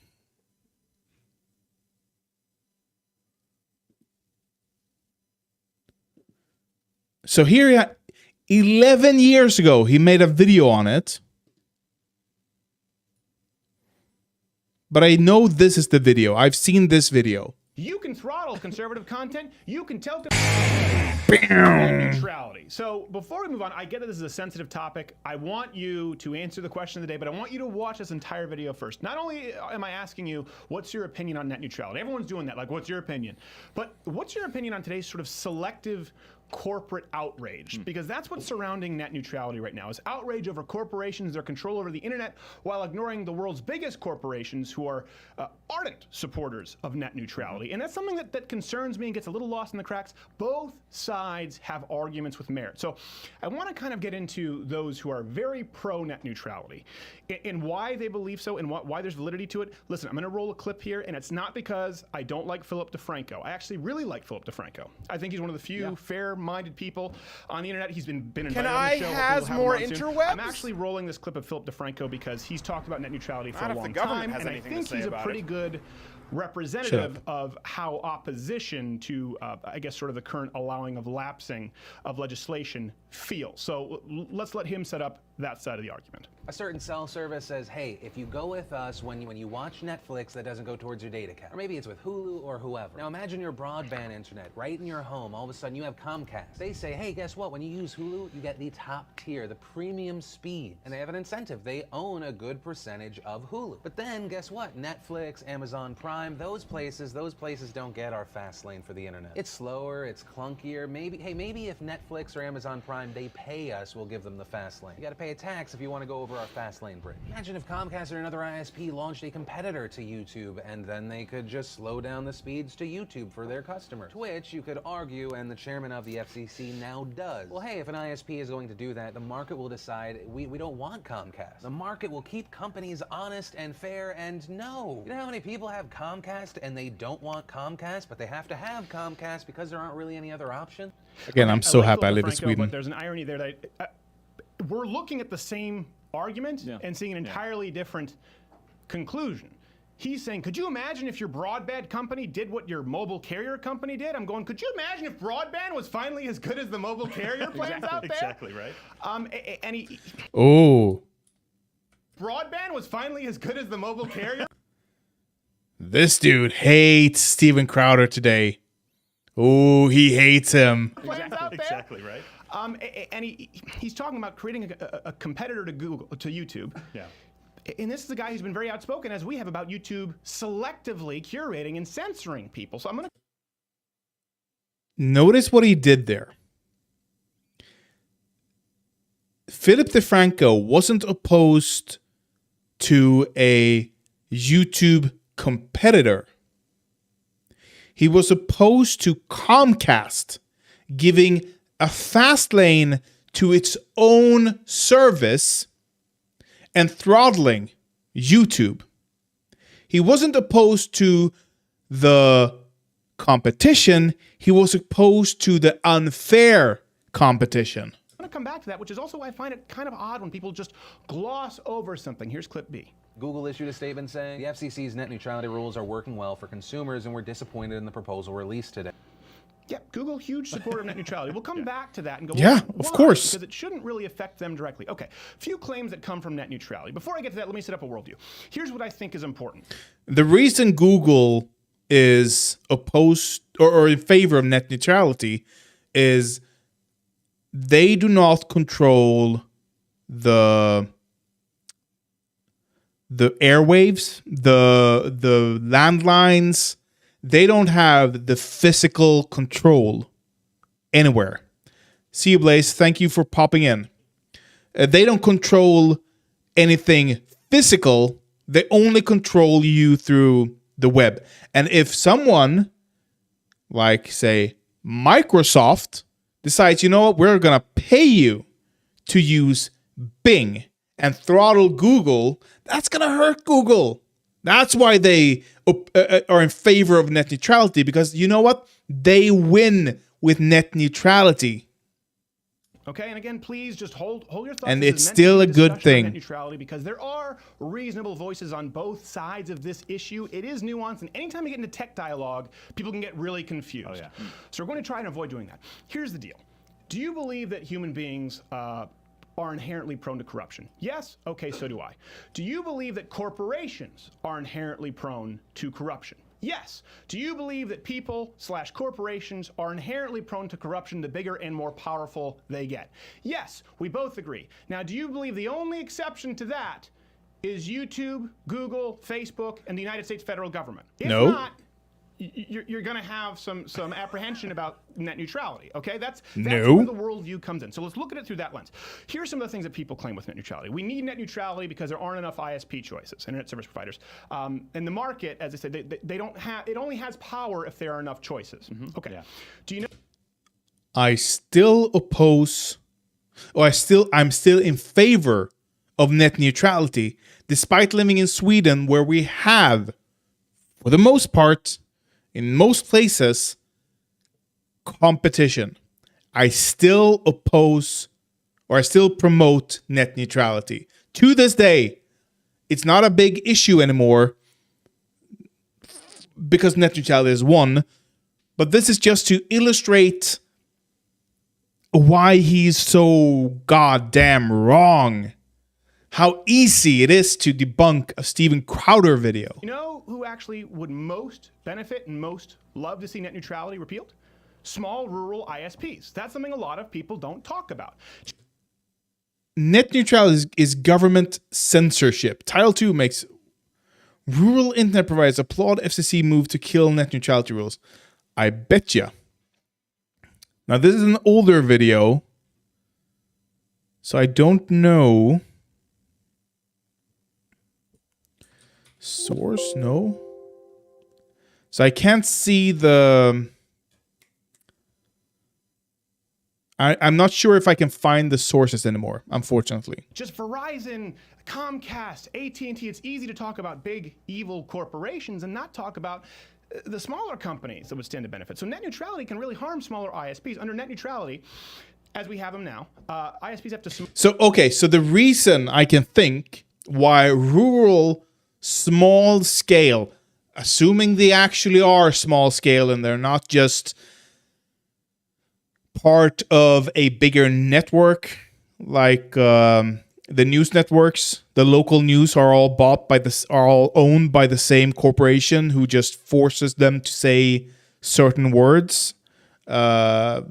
Assuming they're not part of that type of network, if they are still opposed to net neutrality, that's probably because they could earn more money by not having net neutrality. That's probably the reason why. Submit proposals for any new technology, or I think it's new technology or business model. This is the exact quote. So on top of all the red tape, right, and all of the costs, the burdening costs, the FCC can also turn down proposals without giving the company any opportunity to appeal. Okay. Does that sound like fostering innovation? Does that sound like something that would encourage competition?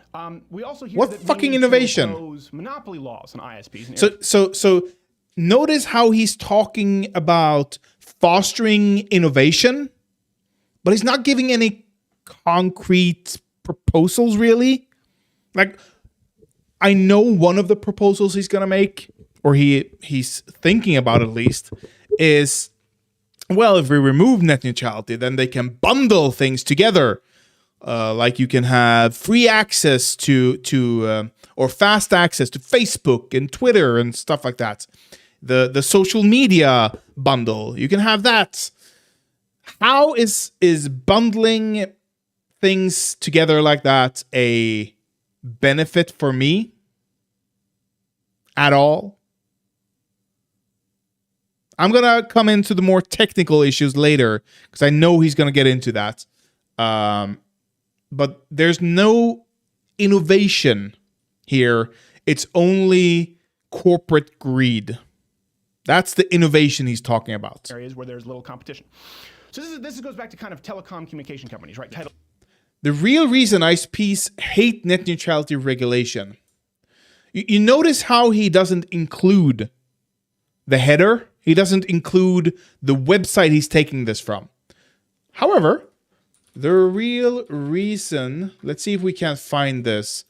ISPs hate net neutrality regulation. Fast Company. It's less about let's see what he says about it first. Title II, regulating them like that. A lot of people have talked about regulating YouTube and Facebook and Twitter. ISPs in areas where there's little Does that sound like fostering innovation? Does that sound like something that would encourage competition? We also hear that we need to impose monopoly laws on ISPs in areas where there's little competition. So this goes back to kind of telecom communication companies, right? Title II, regulating them like that. A lot of people have talked about regulating YouTube and Facebook. He doesn't talk about the article, so he just shows it. He doesn't even talk about it. He just shows it. After years of speeches and protests, blah, blah, blah, Trump appointed FCC. Why classifying ISPs as common carriers on Title II? Okay, because that's what he's gonna come into now. 1934 Communications Act means they could be regulated like monopolies. That could go as far as setting rates for broadband like public utilities commissions do for electricity, according to ISPs and other critics. Tom Wheeler's FCC promised not to go this far by forbearing or refraining from utilizing most of Title II.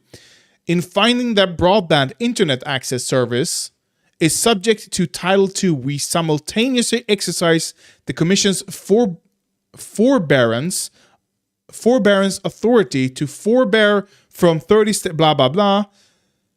ISPs aren't buying, even if the FCC decides to forbear from regulating ISPs from certain or many provisions of Title II in the near term. The fact that at any time it could implement additional rules under Title II jurisdiction creates uncertainty in the industry. Yeah, just they should have just cracked down on it from the get-go. Let's see what I have to say here. And Twitter as telecommunication companies under Title II. And I've defended them and said, no, I don't think that anyone should force them to treat content equally. But they shouldn't force them to treat content equally. He's talking about Twitter. He's equivocating between a social media and a necessary service. Internet is as necessary as electricity is today, bar none. And he's equivocating a social media to that. That ties into why there's a reason that they actually support net neutrality. We'll come back to that. So there's actually this article from Fast Company, and this is what they write about. They write about a company. What's the name of the company? I think it's Cable One. Cable One. Cable One, yep. Right? So they talk about Cable One covering being the only option, right, for broadband in rural areas. Okay. And so this is an article that they write about. They talk about how if they were regulated under Title II as telecommunication companies, well, the government would actually be able to set the rates because Cable One keeps raising the prices. Now, they keep raising the prices. Why? Because they're the only one there. So they say that they're raising prices. Now, that being said, their prices are somewhere around $80 per month, which is actually pretty much right middle of the road. It's not like it's completely outlandish. Right, sure. But these articles that have been sent to me by Fast, I've had this sent to me a dozen times. Think about this for a second. Let's assume, okay, the smaller rural ISP, Cable One, is evil and their only goal is to screw people, and that's why they're jacking up prices. What happens if the government does set rates on Cable One? Let me ask you this. Genuinely, what do you think happens? Do you think that if there's a set ceiling, Cable One is going to be providing better internet? Do you think they're going to be upgrading their servers? Do you think they're going to be upgrading, their abilities? They're going to be upgrading their speeds? They're going to be creating better packages? Or if the rates are set, do you think it's more likely that they're just going to say, all right, this is where we are? And let me ask you this. Do you think it's more or less likely if the rate is set in that area, let's say rural Mississippi, for another competing ISP to come in and make a killing putting Cable One out of business? So what should be done, I know this is 6 years, no, 5 more, closer to 5 years. This is 5 years too late. I know that. But still, here's how it works in Sweden. The government builds the lines. Government lays the pipe that goes from door to door. Individual homes pay a small fee, or not a small fee, they pay a fee to have the broadband brought into their home. This is done in almost every home. I think we have like 90+% coverage in Sweden for broadband at this point. Then we have the ISPs who buy in to that line. And different areas have different ISPs. There are some ISPs that are in every place. There are some ISPs that are in fewer places. A lot of municipalities have their own ISPs. And what this does is they make sure, so you have to route your information or your data lane goes through their data storage, through their services, and then out to the rest of the world. And they make sure that they have connection between your home and the rest of the world. But the government provides the connection between your home and their data centers. This is the best service you can have. This is the best option you can have. It means the ISP isn't investing in competing broadband lines. Oh, we have a competitor over there. Well, they're gonna dig a ditch outside of your house just to lay a pipe, just to lay a broadband line right next to the existing broadband line. Why? Why is that necessary? It isn't. It's completely unnecessary. But Steven Crowder, he won't support this. Why? He's a right-winger. Of course he won't. where is it more or less likely for those people to get better internet service? So another claim that we hear a lot is if we repeal net neutrality, there will be separate packages, right? This is what Philip DeFranco, a lot of people talk about. Internet access, video streaming, emails. Is this the video? They'll be throttled, right? This is a slippery slope without a lot of support. There are only 2 instances, and they're a little more complicated than people let on. I think it was Comcast with Netflix, and AT&T hit a huge fine for throttling people if they're unlimited, putting them back down to slower speeds. But all of that was corrected, not because of legislation, but because it was immediately made public, and it was so toxic that people started dropping their plans. The market was pissed. The market was pissed. Mobile data plans, remember how they used to be so extremely limited? They were and people now are fearing that broadband packages will be like that without net plan become better. Your mobile data plan or broadband. What you're paying for right now. Because now mobile plans are unlimited with faster and faster speeds thanks to a free market. Another claim that we hear a lot is that we have to have net neutrality because big evil corporations. People think, well, because a big company supports it, it must be bad. But then there's another big company that supports it. And in this case, you have the world's biggest companies in Google and Facebook, who, by the way, unlike the ISPs, they have a long and storied history of dishonest censorship and throttling and content favoritism. Facebook alone, I don't know how many tens of times. And this begs the question, why is Google, YouTube, and Facebook, why are these giant companies so adamant about because they win on it? Here's some internet regulated that will Oh my God, this is, a big thing. he's just treading water. You can allow pedophiles to upload to YouTube Kids puzzle pieces together. And you think about it. You go, hold on a second, why would YouTube and Google and Facebook be such huge supporters of net neutrality if it didn't affect them? I think it opens the door to people saying, hey, we can regulate an Of course it industry affects here them. just by ensuring that they are transparent. These companies won thanks to net neutrality. Like they won in the current net neutral system, so they don't want to change the ecosystem that exists at the moment, which would threaten their power or bottom line. They would have to pay, and we saw this. We saw this happening. We know this in hindsight.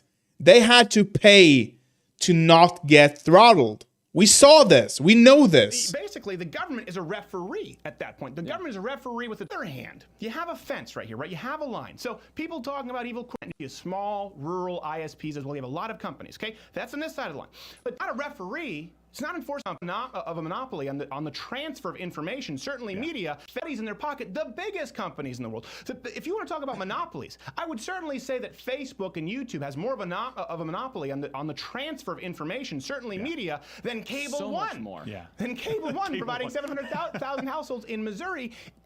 And they are so adamantly pro-net neutrality because precisely if people say, wow, we can actually fix this industry, we can regulate it without stepping in, just making sure that they're following the rules, just making sure that they're disclosing with their customers what they're doing, guess what? You'd have a lot of people. As a matter of fact, you'd have people lining up to say, let's apply those standards to YouTube or Facebook. No. Let's not do that. Let's look at the evil cell phone companies who gave you unlimited data and gave you free hotspots and gave you free Spotify and free T-Mobile, Netflix downloading because they're the bad guys. They're the big evil corporations. Google, Facebook, we're the mom and pop. Anyone is exempt from the proclivity toward human corruption. I don't. Whether that's Comcast or Verizon, just like people who support net neutrality. Pure motives here. Video, of course you did. Oh my God. Let's just some. Did he delete that video? I don't think it did. I think this is the right video. But he didn't say. Oh, I hate it. I hate it. I know it's not this video. I know it's not this video. Who cares? Who cares? Okay, so the point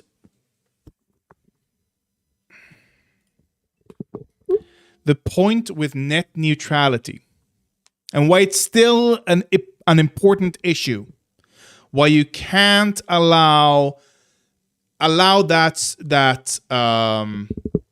standard to falter, why you have to fight for it still, because we don't really have net neutrality. I know we have here in Sweden, at least, and I'm pretty sure this is in America as well. You can still buy a fast lane. You can't throttle someone, but you can give someone a fast lane. You can give someone a free lane. So mobile carriers, for example, give if you use any data you use with Snapchat is not going to count towards your monthly data. You know, that's the type of things they do have today. And that's still, there's still an issue there.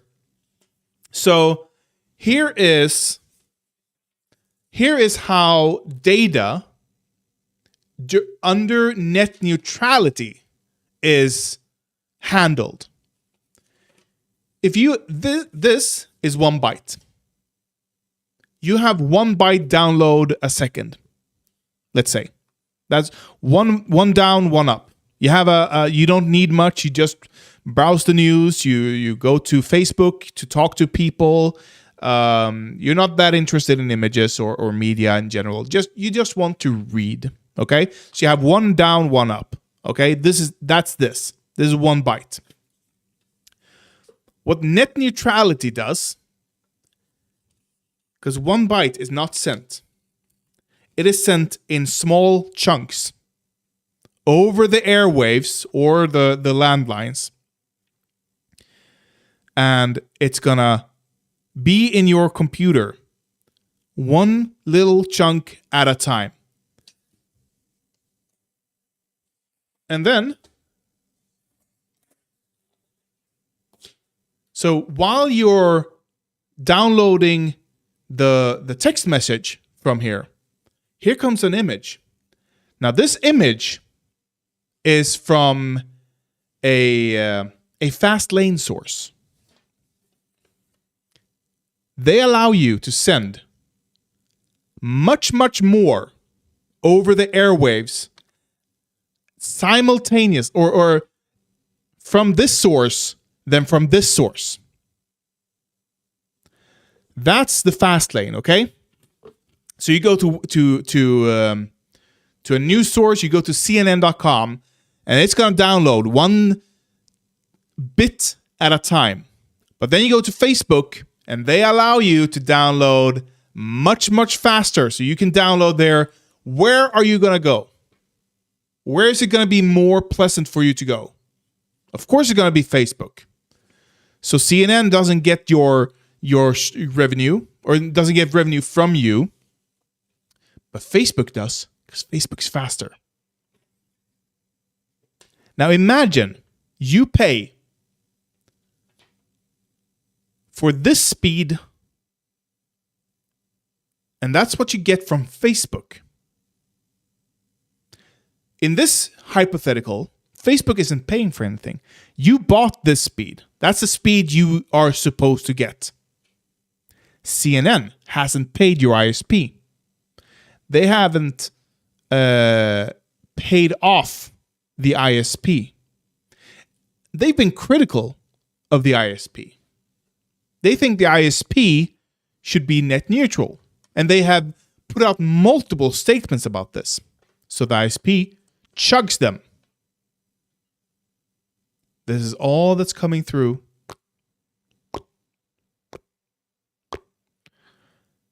And you go to Facebook. You've paid for the speed. It goes much, much faster. Where are you going to go? Are you going to read that article that tells them you're not going to... that tells you how your ISP is screwing you over? Probably not. Facebook doesn't want to be throttled. So they're going to censor those articles just to not piss Comcast off. There are a lot of misconceptions about net neutrality. And one of them, since you're treating, and this is the video I remember from Stream Crowder. Apparently it wasn't a video we watched because he never got into it. but he talks about treating all kinds of data equally. So you have a game that you're downloading, and then you have a news article that you're downloading.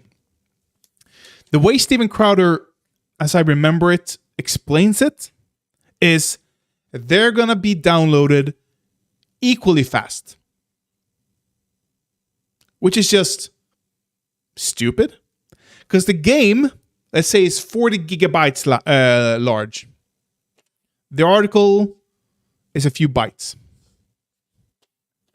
But both of them, under net neutrality, is going to come in tiny, tiny chunks. They're just going to be, boop, one chunk at a time, one bit at a time, one next to the other. There is a bottleneck here. There are two bottlenecks. The first bottleneck, or there are three, I guess. The first bottleneck is how much your ISP is letting through. So you pay your ISP. The data goes through that ISP's data center to you. So how fast can you get data from yourself to the data center of the ISP? Now, me personally, I buy 100. I have 100 megabytes down. I have 100 megabytes up. That's more than plenty of what I need. How fast how much have you paid for, how fast of internet speeds have you paid for? That's the first bottleneck. The second bottleneck is the infrastructure. How fast is the data from the data center to the server that holds the information that you need? There are, Google, for example, have multiple cached websites all over the world. The more important of a website you are, the faster you're going to be able to access it, because the closer it's going to be to you. In Sweden, we have a lot of data centers in the north because we can cool the servers with the outside air. Google has opened, Google and Facebook and multiple websites, large websites have opened data centers in the north, and it's not stopping, it seems. So we get, here in Sweden, we get access to very, very good, we have access to a lot of data very fast. But if you want to access, say you're in Sweden or in the US and you want to access an obscure, you want to download a game from an obscure website, an Indian website, an Indian game website, India's Steam alternative, let's say. I don't know if it exists. I'm sure it does. Accessing that server from America or from Europe is not gonna be fast, because the likelihood of it being cached here is very low. Unlike Steam, where Steam pays to have its games hosted, at least the more popular games hosted, in multiple data centers around the world. So that's the second bottleneck. How good of an infrastructure you have to the data, to the servers. There's a third. And the third bottleneck, but I guess this is more on, I think this bottleneck, at least here in Sweden, it's roped into the first bottleneck, and that's the general infrastructure of not how much you pay for, but how much you can get. I know in some areas, and there's been scandals here in Sweden as well, though it shouldn't be, you can pay for one speed, one top speed, but you're not going to be able to get that speed because the pipes aren't good enough for those speeds. Which is why we have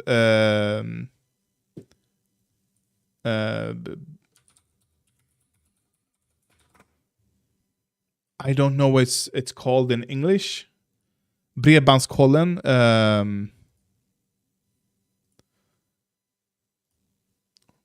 Just websites where you measure your speeds, just to see how good it is. And it's not gonna be perfect. I'm not gonna get to 100 here, but I'm getting pretty darn close here, aren't I? 98.98. And uploads, I'm getting over. Oh, there it goes down. Oh, over again. It fluctuates a bit. But yeah, I got more upload speed than I'm paying for. It's not perfect, but it's pretty darn close. It's pretty darn close to perfect, you know? But not everyone can get those speeds, even if they're paying for it. So that's the third bottleneck. Net neutrality, just make sure that every website is treated equally.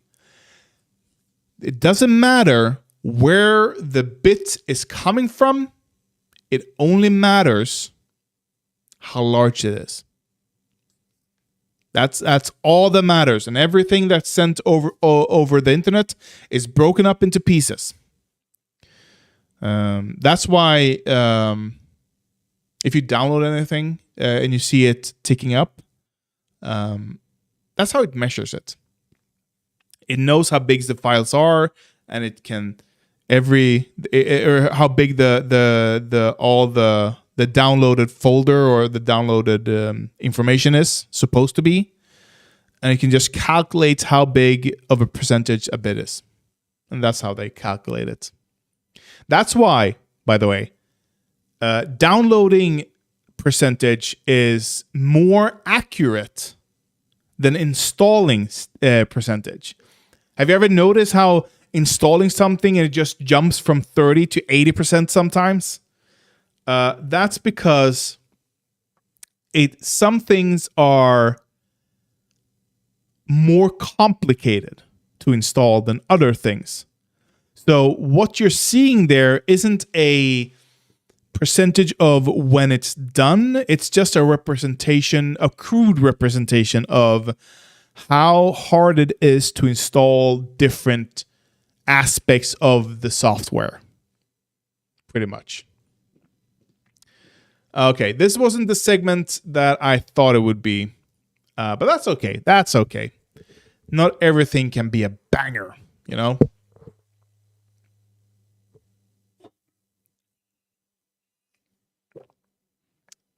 Oh no. Communist professor defends Stalin and Mao's legacy. But it's 1.5 hours long. That's going to be too much for me. I'm sorry.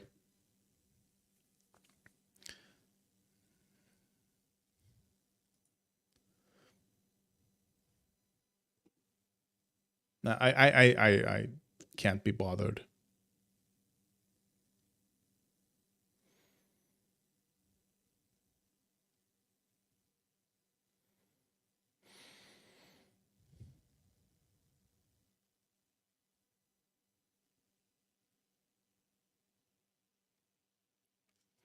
I just want a fun video, fun shorter video to react to. How hard is that going to be? Creepy World War II veterans. Why do we have Tom?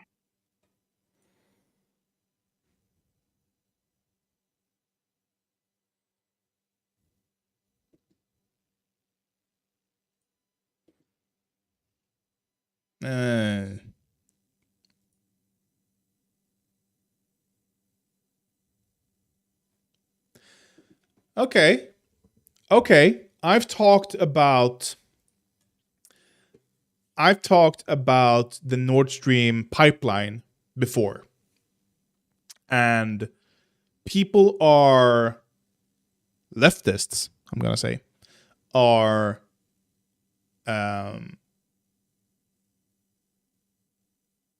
leftists are okay.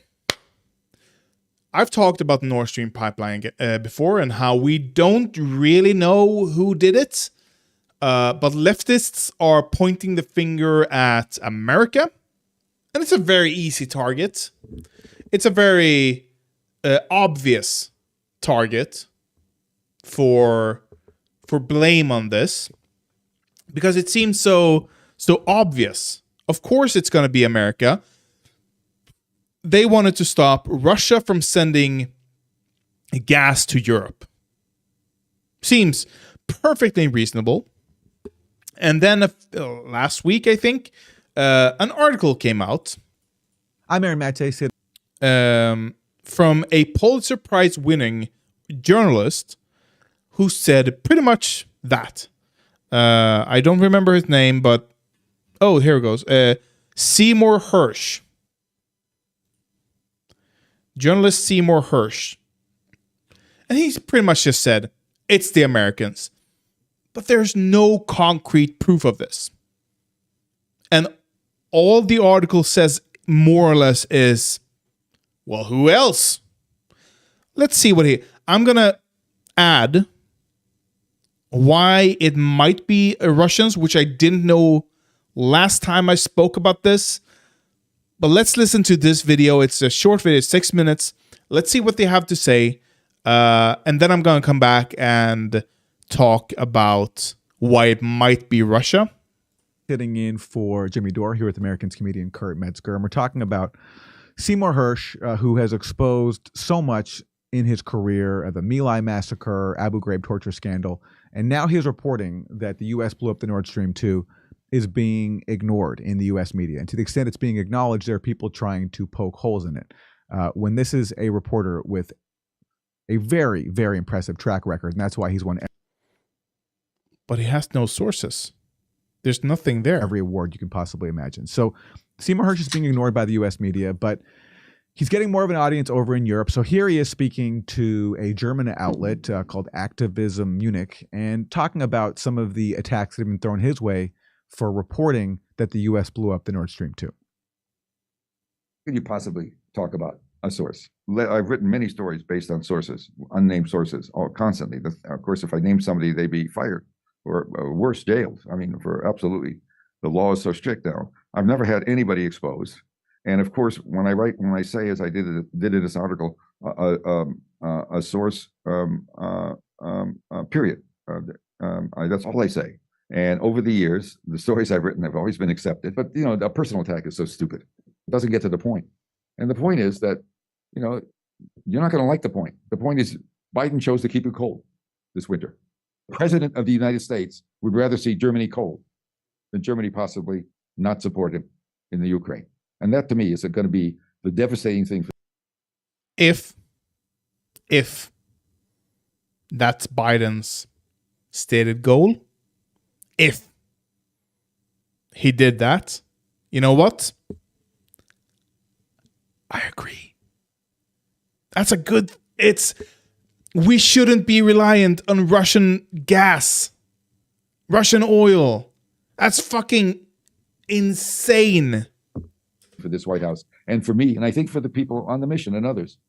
So here he's saying there, he's saying that the President Biden would rather we heard Germany him, Mate. We than heard have Germany drop out of the proxy war coalition in Ukraine. So Biden basically sacrificed Germany's economic well-being and let Germany go cold because Germany's going to survive. He didn't want to see Germany drop out of the proxy war coalition. The proxy war is more important to Biden and his administration than the well-being of Germany and the rest of Europe. And you can say Ukraine too, because ultimately it's Ukrainians who are being sacrificed for this proxy war. It was appalling. And I mean, the story is that it can be perceived as an act of war, not only against Russia, but against a NATO partner, isn't it? It's just make it simple. I can tell you my understanding that the people involved, I'm talking the same way. I'm talking from my understanding is that they saw him as choosing to keep you cold for his short-range political goals. And that horrified, I'm talking about American people that are intensely loyal to the United States, intensely loyal. And they understand, in the CIA, it's understood that, the way I put it in the article, they work for the crown. They don't work for the Constitution. The one virtue of the CIA is a president who can't do anything in Congress and nobody listens to him. You can take a walk in the backyard of the Rose Garden of the White House with the CIA director and somebody can get hurt 8,000 miles away. That's always been the selling point of the CIA, which I have problems with it. But I can just tell you, even in that community, it's appalling that he chose to keep Europe cold. What he's saying here is that there are even some people on the inside who thought this was a terrible decision, that this would hurt not just Europe, but also hurt the U.S. as well, that it would backfire. And these are scumbags that would do anything. Yes, that's right. And it'd shock them. Some of them, yeah. Rather, in support of a war that he's not going to win. And that to me is heinous. You said in your report that the planning of the attack was not reported to Congress as it was necessary with other covert operations. The White House always said, "Oh, that's actually untrue of everything that's done." Yeah, sure. It wasn't reported to many places inside the military where it should have been either. Okay, there were other places. There were people that should have known that did. It was very secret. Okay, big deal. And Sy Hersh has a record of exposing covert activity. In the dirty war on Syria, he reported in the London Review of Books that the way the U.S. was able to keep that from Congress, and this is the war in which the U.S. spent tens of billions of dollars arming sectarian death squads that they knew were fighting hand in hand alongside al-Qaeda. The way the U.S. kept that secret was by basically outsourcing the whole program. It's called Timber Sycamore. It was the CIA operation in Syria, outsourcing that to the MI6 in the UK. And because it's outsourced to a foreign government, therefore they don't have to tell Congress. And here he is now exposing how it was kept covert, how the operation to blow up Nord Stream 2 was kept out of congressional oversight as well. Big deal on Banana Street, we say in America. Anyway. I appreciate it very much that you took your time. I think your reporting is very courageous. What's courageous about telling truth? Our job isn't to be afraid. And sometimes it gets ugly. I mean, there have been times in my life when, I don't talk about it, but, threats aren't made to people like me. They're made to children of people like me. And so there's been awful stuff, but you don't worry about it. You have to just do. Huge stories exposing the powerful for what they do. And this is a major scandal. And notice how none of the principals named in Sy Hersh's story, William Burns, the head of the CIA, Jake Sullivan, Victoria Nuland, Antony Blinken, President Biden, since the stories come out, none of them, to my knowledge, have appeared in public. None of them have issued any statements. And the question is, will they be even asked about this when they go public? Because as the media response to Sy Hersh's story illustrates, media doesn't want to touch this story because the media, so much of the established media now serves power, it doesn't challenge it. Sy Hersh is a very rare exception, and I'm very thankful for it. Do it live. So, I don't know. I have no special knowledge about this reporting. It is from his own Substack. So I guess he tried to sell the article, but nobody bought it. Probably because he had one unnamed source. That's it. Just one unnamed source for all of this, it seems.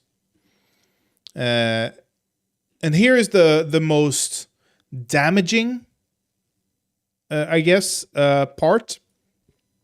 In December of 2021, 2 months before the Russian tanks rolled into Ukraine, Jake Sullivan convened a meeting of a newly formed task force, men and women from the Joint Chiefs of Staff, the CIA, and the State and Treasury Departments, and asked for recommendations about how to respond to Putin's impending invasion. It will be the first of a series of top-secret meetings in a secure room on the top floor of the old executive office building adjacent to the White House that was also the home of the President's Foreign Intelligence Advisor Board. There was the usual back-and-forth chatter that eventually led to a crucial preliminary question. Would the recommendation forwarded by the group to the president be reversible, such as another layer of sanctions and currency restrictions, or irreversible, that is, kinetic actions, which could not be undone? What becomes clear to participants, according to the source, again, with direct knowledge of the process, is that Sullivan intended for the group to come up with a plan for the destruction of the 2 Nord Stream pipelines, and that he was delivering on the desires of the president. Over the next several meetings, the participants debated options for an attack. The Navy proposed using a newly commissioned submarine to assault the pipeline directly. The Air Force discussed dropping bombs with delayed fuses that could be set off remotely. The CIA argued that whatever was done, it would have to be covert. Everyone involved understood the stakes. This is not kiddie stuff, the source said. If the attack were traceable to the United States, it's an act of war. Yeah, it is. Now, again, this is just one source for this entire article. However, this came out July 19th, 2022. Majority state-owned Gazprom said Monday that due to unforeseeable circumstances, it is not in a position to comply with gas contracts in Europe. Germany's energy firm, when did Nord Stream pipeline, when was this? September. So, a few months before the attack, couldn't comply with gas contracts in Europe. Germany's energy firm Uniper confirmed to CNBC that Gazprom had claimed force majeure on its supplies. We consider this as unjustified and have formally rejected the force majeure claim. Probably because Russia thought, we're going to need that gas. We are going to need it for ourselves. So, Russian-owned gas company Gazprom was in breach of contract, and as such might be or would have been subject to a fine, a hefty fine in Europe. And how do you get out of a fine? You blow up the gas pipe. Now, do I know for sure Russia did this? No, of course not. But we have one unnamed source for this entire claim. Now, I'm sure that person has access, and I might even be inclined to believe that it was discussed.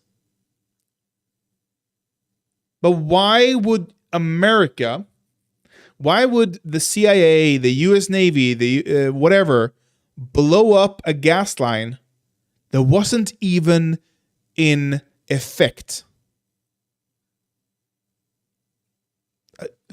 There was no gas going through it. There weren't it wasn't gonna be gas going through it because Russia didn't have gas to sell at the moment. It is true that we have received a letter from Gazprom Export in which the company claims force majeure retroactively for past and current shortfalls in gas deliveries. We consider this as unjustified and have formally rejected the force majeure claim, Lucas Wintgen's spokesperson for Uniper told CNBC. Oh my God. Gazprom wasn't commenting on it. So, why would America blow up a gas line that wouldn't be transferring any gas and hadn't done so for months at that point. It makes no goddamn sense. Now, assuming they might prepare for Russia sending gas to Germany again. Maybe. But again, I don't think they would go through with it without knowing there was gonna be gas coming through it. And from what I know, it's not good. It wasn't looking like Russia was gonna be sending gas anytime soon, because they wanted to shut down Europe's response to Ukraine. And how do you do that? You freeze them. Oh, but then Europe threatens them with a fine for it. Better blow it up so we can't be fined for it, because it wasn't our fault.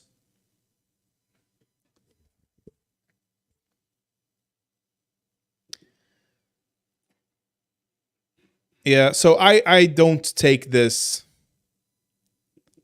seriously, this article. But I'm not surprised.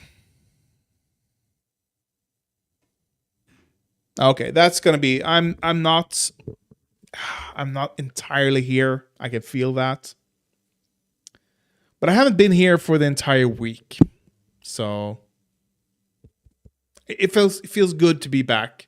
I'll probably be streaming on Wednesday, maybe Monday, but probably Wednesday. We'll see. Take care, everyone, and I'll see you next time. Bye-bye.